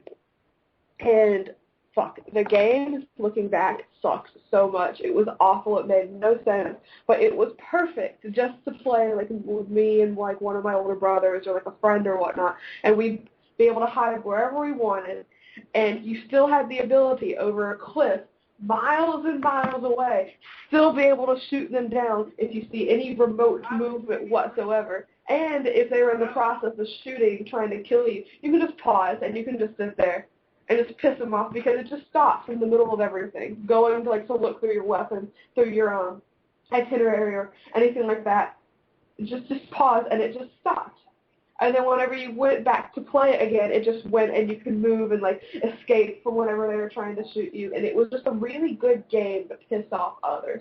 I know Modern Warfare and Black Ops and Halo's all that too, but that was the first one, the first shooter that I loved to just fuck with. And they're really good. I still like them. I still like to play them as shooters. I still have GoldenEye somewhere. I still have my GameCube and whatnot, but those were the first shooters I ever played. And I'm personally really fucking bad at shooters. I can't aim for shit. I recently, the last, shooter, per se, I ever picked up was, whenever the last Mass Effect came out. And I suck so fucking bad at them. And that's probably one of the reasons why they're not one of my favorite video game genres, but it's still fun, especially when you have a storyline. And I think that's what I really dislike about some of the Call of Duty games, is they all have a storyline, but they're all really similar. It's just war in this era, or this era, or this era, or this era, or this era. And there's no actual drama or suspense in it. So, yeah, that's mine. Can you name a memorable character from any Call of Duty game? Anybody? Bueller? That guy. Ghost. Travis, you got any shooter memories? The House of the Dead. Dude. Oh, amazing. That was such a bad game, but it was so great. It was so cheese. I wouldn't say it's a bad game. I mean, of course, when you look back on the first game that came out, yeah, by today's standards, it looks like shit, but it doesn't mean it's still not fun. I still like it. I said it was so bad that it was fun. The graphics were terrible, but it was still so fun to play. Well, have you guys played Typing of the Dead? No. No. I have. Okay, that game rules. I'm sorry. In my honest opinion. See, I have the keyboard, I have the Dreamcast, but I never got a copy of that game. I couldn't find it. I actually got a copy on PC for my sister because she wanted to learn how to touch type. I was like, I'm going to make this fun for you. And I got her that game, and she's been playing it ever since. She keeps trying to type. Every time you type the right sort of letter in, you end up shooting the zombies. And you have to type the right word. You've got to do it, quicken up the pace as each level progresses. It's so fun. So much fun. I agree. It's very fun. Travis, would you have your memory as far as that? Did you play it in arcades, or you mostly play it at home? We did have arcades, but none of them carried the original House of the Dead cabinet. So I had to resort to playing the home console version, which at the time, we all know it wasn't nearly as close as the arcade experience. But I will say the best House of the Dead game I ever played was Overkill. Yes. That was the very best one. That is my favourite out of the entire ones. That takes cheese to a whole new level. It's a cheese, profanity, and all. I mean, it was like a grindhouse movie. It was beautiful. I might do an LP about that, but that game is just the coolest. I think. I know they have that out for the PS3. I'm not sure if it's any better because I know the Wii has several glitches. In fact, a couple of occasions the game crashed on me, so I don't know if the PS3 version's any better. Just to follow up on your House of the Dead, I spoke earlier about my great birthday I had at Dave & Buster's. One of the best parts about that whole night is when me and a buddy were playing House of the Dead there. I think it was House of the Dead 4. And there was some problem where it didn't take some of my cash off my card. Like it said it registered the amount, but it never came on the screen. So I went to get one of the helpers there. He went over and he just jacked in a whole shit ton of credits. Enough that me and my friend were able to play through and beat the whole game. And this was including dying a lot. Like, we would be on a boss battle, and we'd just be dropping like flies. It's like, whatever, we got more credits, and we just kept going. It actually got to the point where we beat the game, and we still had something like, I think, 30 credits, and we were considering going through it again. But I think we went and played something else, but still, really fun time with that. Burhan, shooter memories. Me, it has to be the House of Dead Overkill. I love that game so much. It's one of my favourite games in existence. I remember playing against my ex-wife now, all the time. It's like that game kind of single-handedly saved our marriage at one point because we're going around shooting zombies, spending time together. That game used to sort of lead on to stuff like Naked Wii Fit, and it's No, shut up. Nikki, I'm not actually going to show you me with Naked Wii Fit, am I? But it was great, you know. It was a different type of game, and it utilised the Wii's gun controls extremely well. Another one of my favourites is the Resident Evil Umbrella Chronicles and Dark Side Chronicles. Mm-hmm. I played those with my brother. Every time like Christmas hits, kids went to bed, would whip out the Wii, put on the guns together, and just basically just start shooting immensely at everything. Great story, great gameplay, and it took everything and brought it back to so simplistic as well. That's one thing that the Wii did rather well. They did shooters extremely well because you could actually take part in them. Whereas, you know, I don't understand why people had the FPS fad on the Xbox and the PlayStation because you could actually hold guns in this, you know, something that you didn't really get on the other two consoles. Yeah, but that gun adapter thing for the Wii was awkward as hell. It was at points, but what I used to do is I used to buy the custom ones so they could actually it looks authentic and it feels a lot better. I'm gonna have to roll out, I believe. Okay. So, Nikki, you want to put any plugs out there, or you want to have the final say on anything? You guys can follow me on Twitter if you like. It's _nmills. I'm also I'm a pretty much, I'd like to say, a regular on the Daceman Show, and I'm trying to slowly but surely get back into this podcast. I Got Gameplay. I am a contributor on SamBoysAnonymous.com. You guys just check all that crap out. And I have a Tumblr if you would like to heed with caution. It's voteforsatan.tumblr.com. So, yeah. And also, I apologize about the noise. Sam decides that he doesn't want to fucking turn off his Pokemon or mute the fucking thing. So that's what you've been hearing. Say hi, Sam. Say hey. No. Shut up. But he's picking at me because we're supposed to be going into campus and getting food, so he's not letting that up. So I gotta go before Sam, when are you coming back to IGG? She was just here. No, I mean Sam. Oh, Sam. Sam was on IGG once. Were you on IGG once? He was. He's been on the show twice. Like a while ago. Like a while. They want to know when you're going to be back. Soon. All right, guys. Well, it's been a pleasure, and I hope to see you guys next weekend. All right. Good night, Nikki. Thanks for joining us. All right, no problem. Good night. Take care. Now I forget where the heck we left off. Oh, Burhan, you were talking about shooters. I think you wrapped up, though, right? Yeah, I did. As I said, shooters for me, great. I loved them on the Wii. I absolutely agree with you. I don't really like first-person shooters, especially the more modern ones because you have the double stick setup. I was really good at GoldenEye where you just had the one joystick, but for some reason I never translated into the more modern ones. Plus, I prefer the whole thing with GoldenEye where you had a single health bar that replenished, and you had to go and find Bonnie armor or something to get it back, as opposed to now where you can get hit, but all you got to do is find a place to hide behind a box, and then you get your full health back. That's kind of silly. I also like that you had that full range of guns that you can get. You know, you could just cycle through, and you're going through the pistols, and then you get AKs, and a rocket launcher. You could just have all of these things in your inventory, as opposed to now where you get two guns. Two boring-ass guns, and they're not even fun. There's no golden gun. So GoldenEye is where it was at, but much more prefer rail shooters. We were talking about Time Crisis, talking about Umbrella Chronicles. Played the absolute crap out of those. I was actually a big fan of the pack-in game that came with the Nintendo Wii gun, the Lynx crossbow training. Had a lot of fun with that one as well. Yeah, that was awesome.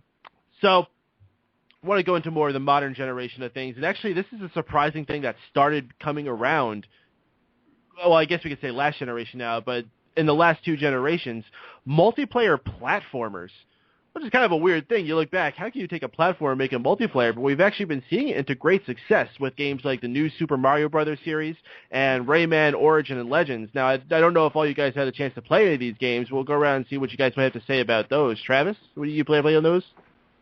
Oh, I'm a big fan of those. And another one that actually incorporated that, it's another Nintendo game. It's Kirby's Return to Dreamland. Aha. Bless you, Sean. Thank you. But yeah, it's amazing how, I mean, back in the day when we had the NES, it was, well, that's good. Yeah. You had Make me a you drink. just took turns. One person died, then the other one came in and took over, all that. They continued their game. No, it's it's still interesting going. now Can you that we give me a have, drink? Thank you. it's interesting now that we've incorporated multiplayer controls into one game, so now all four players can try to beat the level at the same time. And it also comes across, when people are playing the game, they can play it straight, or they can be a bunch of douchebags and try to screw the other people. Mr. Burhan, are you playing these multiplayer platformers we have these days? Yeah, my kids play with me all the time. Rayman Legends is one big one that they play. New Super Mario Brothers U, it's so simple. It's very easy. They love playing it, including the Super Luigi U as well. Anything that they, again, we can go with the whole, we can call it a sort of a beat-em-up platformer in Castle Crashers as well, because they love those types of games. It's actually quite funny how many of these games my kids actually play with me, but most of the time they're the types of games, they are sort of go-to games for us. They find it extremely enjoyable. We have a laugh with them. And yeah, as in the new Super Mario Brothers, they keep killing each other. My nephew keeps going ahead of everybody, and everyone else dies because they don't know what they're doing. I've seen kids literally in tears over being left behind because of, like, one stupid one just wants to go in there. But don't they know you press A and you bubble? Yeah, they do that a lot as well. I've literally had some times where it gets extremely frustrating if I'm playing with the younger ones, because they all keep pressing the A button and everyone goes to bubble. So then the game ends. But yeah, it's a great thing. I love it. In terms of localized multiplayer with those platformers, it's so great because the kid, with stuff like online multiplayer, they don't have access to it. So we usually just go to the local stuff. Sean, you ever play any of these games? Yeah, I own Mario Brothers U, and it would be nice if my brother actually played Mario with me, but he's very anti-Mario because he's a Sega fanboy and he doesn't like Mario because, of that whole issue. So I gotta wait until a Sonic the Hedgehog game comes out where I can play 4-player multiplayer. Mr. Zach, you got any multiplayer platformers that you play? I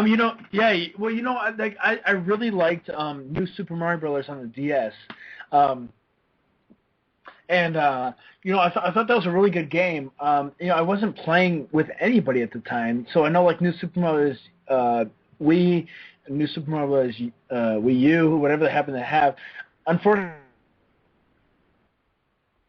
experience in those games, but I have played New Super Mario Brothers on the DS, and it is amazing. Like back in the day, like back in the maybe late 80s, early 90s, when I was playing Super Mario Brothers, I think that this idea is awesome. Like, it's so good. Like, the idea of how the game plays, and collecting this these big coins and getting through the levels, and there's just, to me, it's just, there's so much replayability in them. Like, it's just awesome. I don't know. Like, there's just, in my opinion, there's so much replayability, and it's such a great game, and it's just, they should keep making them forever. In my opinion, I just think they're awesome.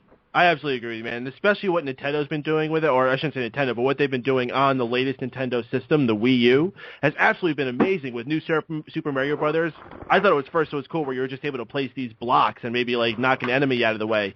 But then in Rayman Legends, where you're actually this whole character, you're doing all these crazy things like moving levers and popping bubbles and doing all those other things. Great way to really get people immersed, and also like make one person feel special while everyone's playing together. Not everyone's just playing a different colored person and just doing the same thing. It's actually doing a completely different gameplay. So with that, I want one more thing I want to talk about. I don't know if not one more thing, but next thing I want to talk about, LAN. I don't know if any of you guys have ever gotten into a LAN party. Two big games that have made those popular, both of them shooters, Halo and Team Fortress. Halo, of course, a bunch of guys would gather together, take apart their entire Xbox system, as if that wasn't enough of a pain, take out all the cables, pick it up, lug it to your friend's house, hope there's another TV there, or bring a TV yourself, set it up, and then each person has their own Xbox and TV, and they were playing Halo. Team Fortress, a little less complicated. People could just bring their computers together or go to an old-fashioned internet cafe and play with a bunch of computers linked together in that. Any of you guys ever do this? I never got into any of these cultures. And actually, LAN parties date even further back. Maybe you guys would know more to shed light on that. Zach, you ever do this? Yeah, actually I did. As soon as I turned 17, I enlisted in the military, and I went as soon as I turned 18. But when I was over there, like you'll be surprised like how many nerds and like geeks and stuff that you meet. Like, I guess I'm not gonna, I just feel like it's more like outcasts. Like, that's kind of who you kind of meet out there. But I remember this one time I went to this guy's party, and they were playing fucking, Halo. I don't know, Halo 2, one of the two, I don't remember. And they had crossover cables, connecting both of the Xboxes. And, there's 4 people on each. And that was the game, and people were playing against each other. They were loving it, But I remember, like, there's certain things that kind of made me angry back in the day. Like, I remember when I got Doom 3, and it was like, for me to play 2-player of Doom 3, somebody else had to own it. Somebody else also had to own an Xbox. Then we had to connect them and have 2 different televisions. Like, it was just annoying. I don't know. So it's like, I have met people who did that when we played Halo, and that was, that's what it was. But I never liked the idea of having to have 2 of something. Why do I have to own another copy when he owns the Xbox? Why? And in my opinion, whatever. But, we did it anyway. It was silly. Sean, you ever do this? You ever do this crazy LAN thing? Oh, yeah. Yeah? Me and a bunch of my mates failed our second year of college because all we did during college was play Counter-Strike 1.6, which was really, really good and good memories. Granted, I should have spent most of my time studying, but that's what college is for, isn't it?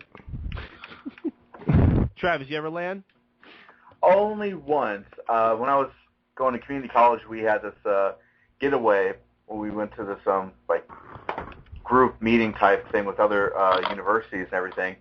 And it was all done at this hotel, and they had this one room hooked up with all these Xboxes, and they were playing Halo. I tried it. I mean, it's fun trying to play with other people, but I always find people are a hell of a lot better than me, and it makes the experience not that much entertaining. Mm-hmm. Burhan, you ever LAN? Burlan? Truthfully, no, and the reason being, I just found it extremely stupid. I wasn't going to disconnect my Xbox, go to someone's house with my Xbox in the fear that it's probably going to get nicked, and then play a game with them that they're probably better than me at, because they've probably done it a lot more than I have, and it just seemed pointless. There was too much effort that went into it, so I just basically phased myself out of that era of gaming, and I instead just waited until they could actually make it accessible over the net, which they did. Of course they did, and that actually transitions us into the next thing. We got to address the elephant in the room. You have to notice most of these titles that we've been talking about throughout the show were probably dated at least 10 years ago, if not more, and that's because it just seems like there's this move away from wanting to play games in the same room, on the same console, and towards people playing on the internet. Now, if you're a conspiracy theorist for business scheming like I am, you're going to look at this and say, well, yeah, that's what they want you to do. They want each person to have to buy a system, to have to buy a controller, to have to buy a copy of the game, to have to pay for internet, to have to pay for, what am I forgetting? To pay for Xbox Live if you're going that route. They want each person to pay for that individually, so it's that much more of a profit. And it's bullshit. All I want to do is invite a friend over, we each sit on the couch, we each grab a controller, we play a game. It's so... not everyone can afford having this. You know, the big thing back in the day, you remember, if you had a Sega Genesis, your friend had a Super Nintendo. Or if you had a Super Nintendo, you had a friend with a Sega Genesis. Now it doesn't matter. Everyone has to have an Xbox, otherwise you're not going to be able to play the games together that you want to play. Ridiculous. Zach, I know you've been wanting to get your opinions about this out here, so finally, please, give it out there. Yes, absolutely. You know, is Left 4 Dead and Left 4 Dead 2. I've beat them multiple, you know, whatever. You know, that was always my favorite game. You know, and it's like, you know, I hang on my buddy's place, and it's like me and my one friend are playing, you know, split screen. But it's like, why don't I have the option to play 4-player split screen? Back in the day when we were kids, the televisions were 27-inch, whatever. Like, I'm not saying it was small, but it wasn't big, you know. And now, I remember a 27-inch be divided 4 ways. But now, why don't I have the choice? Why, if I want to play 4-player, why do I have to rely on the internet? Why do I have to rely on Xbox Live? Why? Why can't I have 4-player right now in my house? You know, it's annoying to me. If I want 1, I'll have 1. If I want 2, I'll have 2. If I want 4, I'll have 4, you know? To me, it's like, you should give me the option. You're making these, you know, in all fairness, we send a man to the moon. Like, there should be no problems with this. Like, this is something that's, it's so much lower. Like, it's, you know, it's something, you know, that you want to have 1, you want to have 2, you want to have 3, you want to have 4, that's what it is. And to me, it's like, you know, I don't know, like, back in the day, to me, like multiplayer was, oh, are you better than me? Well, let me show you that I'm better than you. Or do you like this game? Oh, I've never heard of it. Well, let me show you the multiplayer version. Like I brought up Conker's Bad Fur Day. The first time I ever multiplayer, you know, my buddy was like, hey, let me show you this, and it rocked my world. You know, it was awesome. And I don't know, it's just, to me, it's just why should there have to be a trade-off? You know, it's like, you know, it multiplayer rules and it always will rule. I don't know. I don't know. It's just, it kicks ass. Mr. Sean, your opinions about multiplayer becoming more of an online thing than being able to sit next to your friends on the couch? What my issue with this generation of consoles is why is the split screen half the size as it used to be? Like on Call of Duty, if you play split screen, you got like one in the top left hand corner and one screen in the bottom right hand corner, and then you got like 2 massive chunks on each side. Granted, I know you have to play games in widescreen, but why do it?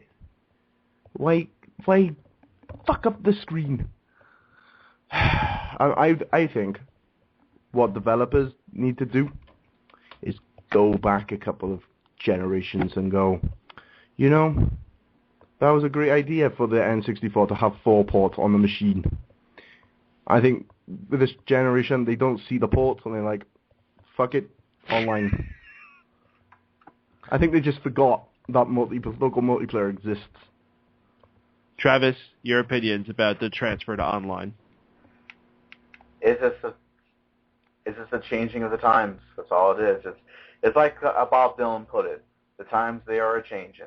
And with that, we know we have to say goodbye to those times when we had local multiplayer games systems, the Nintendo 64, the Dreamcast. We had 4 ports, and you also had like the Super Nintendo and Sega Genesis, where you had to buy a separate component to put additional controllers attached to the system, so you can play like 4-player games.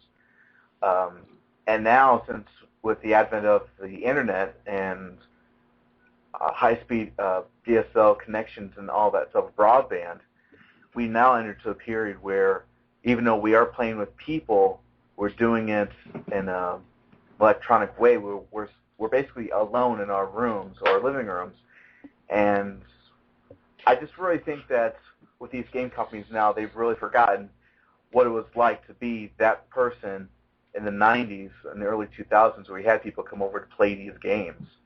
And now it's a singular experience with a online multiplayer component. And I don't know. I mean, I'm on the fence at this point because I think it's great, but at the same time, I'm too old school. I just miss the old times. Mr. Burhan, your opinion of the transfer? The thing is, the more that we're changing with the times, the more limited and restricted we've become. If you think about it, before you could play online multiplayer and there wouldn't be an issue. You'd basically play with your friends on the PlayStation, or or if you're playing local multiplayer at home, it's free, it's accessible. You did have to pay a bit of a premium to get a multi-tap on some of these consoles if you want to play more than 2 people. But with this, it's gotten a bit more restrictive. As I said, you have to have a gold account on Xbox Live in order to play with people locally at home, which didn't make any sense. My kids, if they want to play online with me in certain games, they would have to have a gold account, which I refuse to even get them those things because I don't want them online. With like Sony, they're now saying, well, with the PS4, we're going to do the same thing, but we're going to charge you a premium rate for you to access the system and play online multiplayer. And it annoys people. It does annoy the many, because of the fact that you're sitting there and you're going through this and you're thinking, why am I paying for a service that that I'm paying for? And you're playing people online. There is that benefit, that extra benefit of playing people online, playing with your friends, enjoying your time, accordingly. But at the same time, it does annoy. It gets to the point where you think, okay, you know what, this is ridiculous now. I refuse to pay this premium rate to access certain services, online services. But at the same time, they're also steering away from local multiplayer. For instance, I'm going to use Batman Arkham Origins. They had this online multiplayer system that's on Xbox and PlayStation, but they won't add it onto the Wii U because in Ubisoft's mind, it doesn't have the facility for online multiplayer. What about local multiplayer?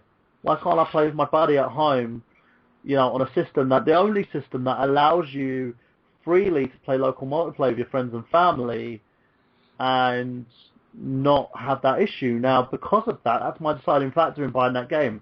Am I going to buy it for the Wii U, or am I going to buy it for the Xbox 360 or PlayStation 3? Truthfully, I'm going with the 360 version because at least I know I can play with people if I'm going to do an online multiplayer, because it has no local support. It's kind of out, and it's not the hardware manufacturers that's pushing this, it's the developers. So when people make a new game, they don't consider local multiplayer. Everything has to be online now, and because of this facility, it's single-handedly killing off local multiplayer. All right, guys, we're in the home stretch here. One thing I want to talk about here is what we can look forward to in this next generation. We already got the Wii U in our hands. We know that they're sort of the saving grace of this and still trying to keep local multiplayer a thing. But the PS4 and the Xbox 360 or the Xbox One, we don't know. And going forward from there, my gosh, with all these digital downloads and no physical media and restrictions of online passes, which luckily a lot of them have bulked on, but it just doesn't have look like a lot of hope is there for them. So let me go for and get your opinions about this stuff. Burhan, why don't you start this one off? Okay, with the Xbox One and the PS4, I believe they are trying to eliminate localized multiplayer. I don't think you're going to see it in those consoles as much as you'd see it in the Wii U. One of the reasons that I got the Wii U was because of localized multiplayer in the first place. In terms of as we keep developing, I don't think that's going to be a thing anymore. And it's because what they're trying to do is make it accessible so that you can play online with other people. But by doing that, they are killing off single-handedly the localized multiplayer genre in general. So I think it's going to die a very painful death. Mr. Travis? Oh, I don't know. Come back to me because I'm still trying to form an opinion about this. Sure. Zach? Yeah, sure. I don't think it's gonna die. I feel like there's things like Atlas with the Dragon's Crown that's keeping things alive, and I feel they will keep things alive. Like Atlas might not be like the Capcom, but it's way bigger than me, So there's that, and it's just that. To me, in my opinion, it's not dying. It's not going to die. There are people who do appreciate it and love it. Like when I looked up, I had been playing, Left 4 Dead and Left 4 Dead 2 for a while, and it was kind of like you want to play 4-player, you have to have an online, some other people who are online, and it's like, no, I don't want that. I want 4-player. If I want the choice to have my screen split in 4, that's what I want. I want the choice. Anyway, but, it's not going to happen. It's like there are people keeping it alive, and there are people who are keeping our values alive. The fact that Dragon's Crown exists, that exists because we want it to exist. So that will stay. I love Atlas. I love the people's opinion, and I love them, and that's that. Sean? Can I just say thank God for Nintendo? Yeah. You can say that again, brother. I don't think PS4 and the Xbox One is gonna do much for localized gaming. But there is one good thing about online play. No fucker can look at your screen. Well, I mean, that's why I like Wii U. Because Wii U, a lot of people will complain about this giant screen in your hand. Say what you will. But you know what? That screen looks a lot better than my friend's TV. So when we're playing things like Mario Chase or Call of Duty, I fight to get that gamepad instead of the TV because it looks better on there. And I love it because we can both play the game, but we can't see each other. We can't peek each other. And they're doing some unique things like that. Like if you played Mario Chase in Nintendo Land, I love how you're basically playing hide and seek, but they've made it so fun because you have this screen that nobody else can see. Yeah, brother. Mr. Travis, you ready? Yes, I am. Okay. I totally agree with what Zach is saying. This is something that's just never going to go away because the fans don't want it to go away. There's still hunger for games like that where it's it's a group of people coming together and they want to play this game, and it's like all in one room and everything. You know what I'm saying? Mm-hmm. So it's as long as game developers are going to listen to their fans, although some won't, Capcom. I just simply sorry, but I will say no. This is a type of gameplay style that won't ever die. Is it waning a little bit, but it's still there. Oh. Well, I guess it actually ended up more positive than I thought, but I was going to say we got negative here. We talked about it dying. We talked about it not being what it used to be, but I want to end the show on a positive, guys. We're going to go around one final time before we do our plugs, and I want to ask you guys, what, in your opinion, is the best multiplayer system, and what is the best multiplayer game? Doesn't necessarily need to be from that system you said, but best system for multiplayer and best game for multiplayer. Travis, start us off, buddy. Well, I'm going to say Nintendo 64 because, first of all, I'm a Nintendo fanboy, but no, it's just that I think the system has a lot of really great games. It took full advantage of its capabilities, although it's kind of limited by the hardware because that systems like PlayStation were a little bit better in terms of like multiplayer games, but Nintendo 64, it has some really great games, and then one of them has to be GoldenEye with no questions asked. That and Mario Kart 64. Sean? N64 and Zombies for the SNES. Nice. Nice. Zach? It's so funny that I completely agree. Nintendo 64 is where the party system started from, but it's the system of the N64 is where it's at, and I agree that that's where it started at and that's where it ends at. Like, it is the party system. It's the one that took advantage. Not that took advantage. I'm sorry. Like, that sounds rude. I don't know. Like, it's just like the one that like was the one that just was because of, like, to be rude, they just took advantage of the idea. They were like, let's have 4.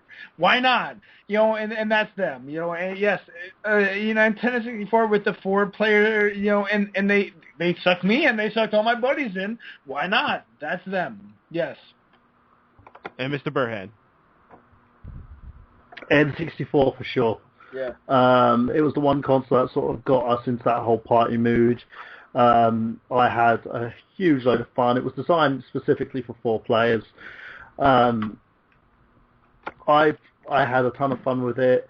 I always loved the whole genre of 4-player sort of localized gaming anyway in the first place. So let's hope it keeps going. And the best multiplayer game? Best multiplayer game for me has to be House of the Dead Overkill.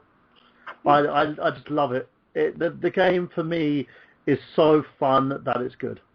And it's going to be a unanimous decision with me, and I'm not talking about MMA. Best multiplayer system is the Nintendo 64. I mean, you can tell just by looking at it, the 4 ports in the front. It's the first, not the first system, but the first major system like that to have to upgrade from 2 ports to 4 ports. It was the start of the party generation. It's where Mario Kart took on new life. It's where Mario Party began. It's where Super Smash Brothers began. It's where first-person shooters got a completely new spin with the likes of GoldenEye. It was just such an awesome system for bringing your friends together and having a tremendous time. I gotta say, though, it's early in its lifespan, but the Wii U, I think, is going to give it a run for its money. We got to see what more the developer is going to come out with it, but man, I've already had such a tremendous fun time with my friends playing things like Nintendo Land, New Super Mario Brothers U, Rayman Legends, even popping in Mario Kart Wii on it because they haven't come out with the new Mario Kart, but when they do, I bet it's going to be absolutely amazing. 2014. Yeah, I cannot wait.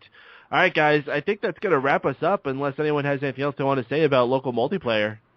There's one thing I want to quickly say. Go ahead. Love everyone. And I want to say a big thank you for everybody today who has made I Got Gameplay have 100 likes. We've finally hit 100 likes on our Facebook page. So thank you, everybody who are supporting us. Keep supporting us. People are buying the I Got Gameplay T-shirts. The radio show's really picking up pace. Thank you. It's been like 2 years since we put the show together, and it's going from strength to strength. So thank you, guys. Who was Mr. 100? I don't know.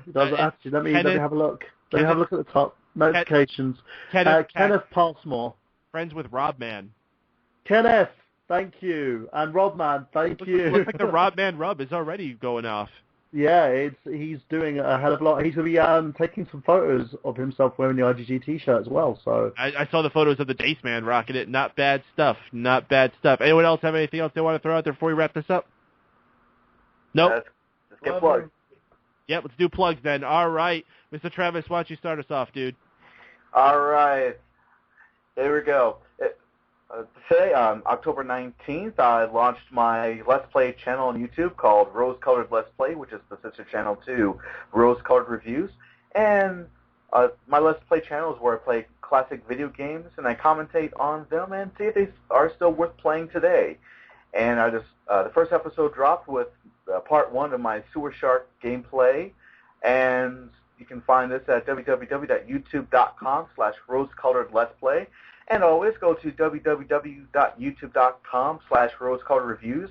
I am working on my Muppet Babies review, which should come out on the 20th, this Sunday. And because I got everything put together, just need to edit the whole piece, and it's going to be ready to go. And you can find me on Tuesday nights on Mega Powers Radio, where I co-host with some really awesome fellas, Craig and Mike. Sometimes you're on there as well. Both Mikes are. Yeah, it's 8 p.m. Eastern Time, 7 p.m. Central, and it's Geek Speak Live. Come by and take a listen to us. We talk about everything that is geek and chic. And contact me on Twitter, TravisGoth79.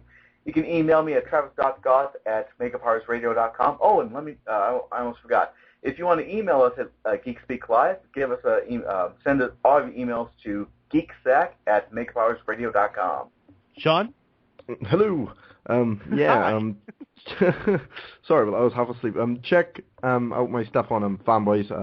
Granted, I haven't posted a lot recently. That's due to circumstances. Don't want to get into that. Check out my YouTube channel. That's going to be picking itself back up. And that's youtube.com/SeanC1989.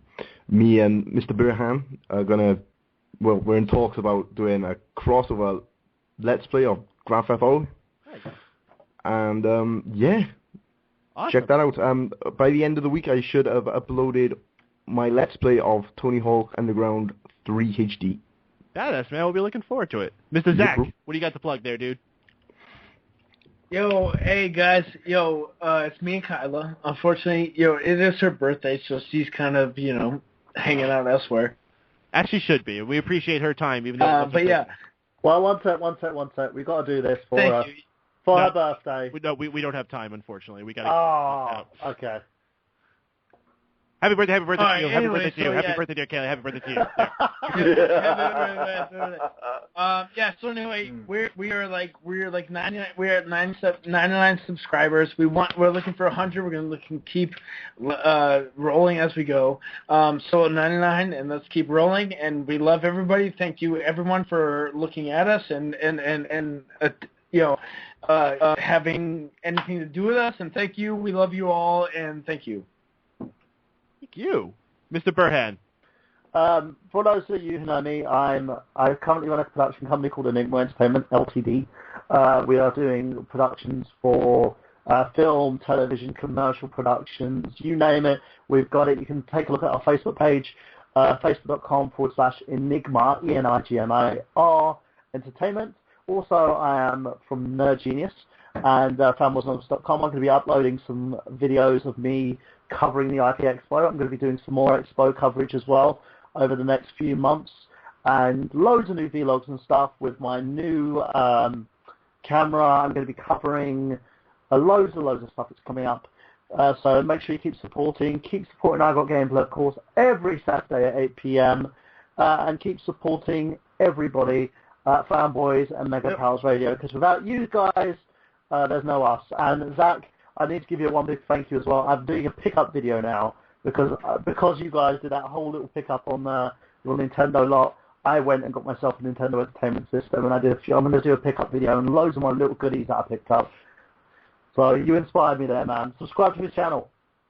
Fantastic. Everybody, thank you so much for listening. This has been a tremendous experience, me coming on here, taking over I Got Gameplay. If you enjoyed my job here, you can tune in to hear the shows that I host here on Mega Powers Radio every Monday night following the conclusion of Monday Night Raw. If you're a wrestling fan, you know when that is. We gather here on Mega Powers Radio to discuss all the events that just happened. It's a fresh post show, and you can call it and chat with us about that as well. And I also host another wrestling show here on Mega Powers Radio on Thursday nights at 9 p.m. called Keeping Kayfabe, where we go into the past, we pick a match, we review it, we talk about everything involved with it. Lots of nostalgic fun. So once again, those are, if you're a wrestling fan, you would have gotten all the wrestling references we've been making tonight too.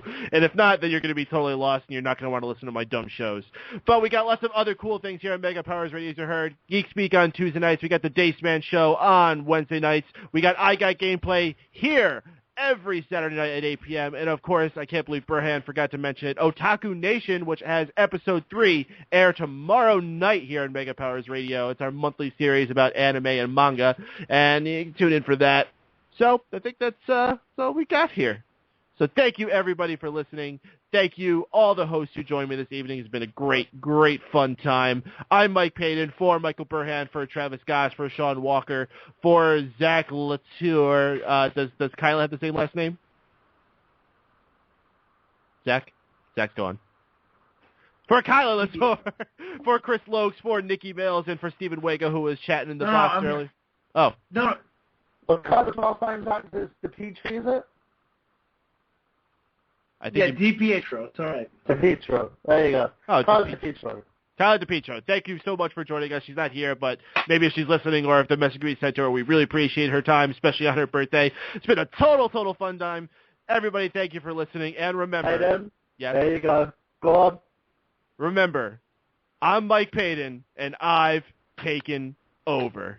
And also...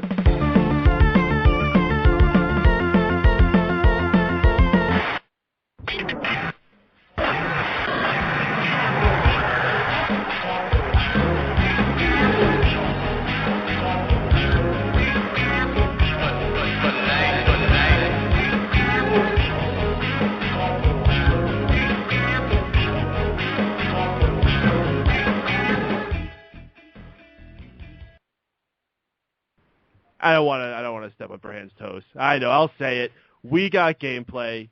Have you? What?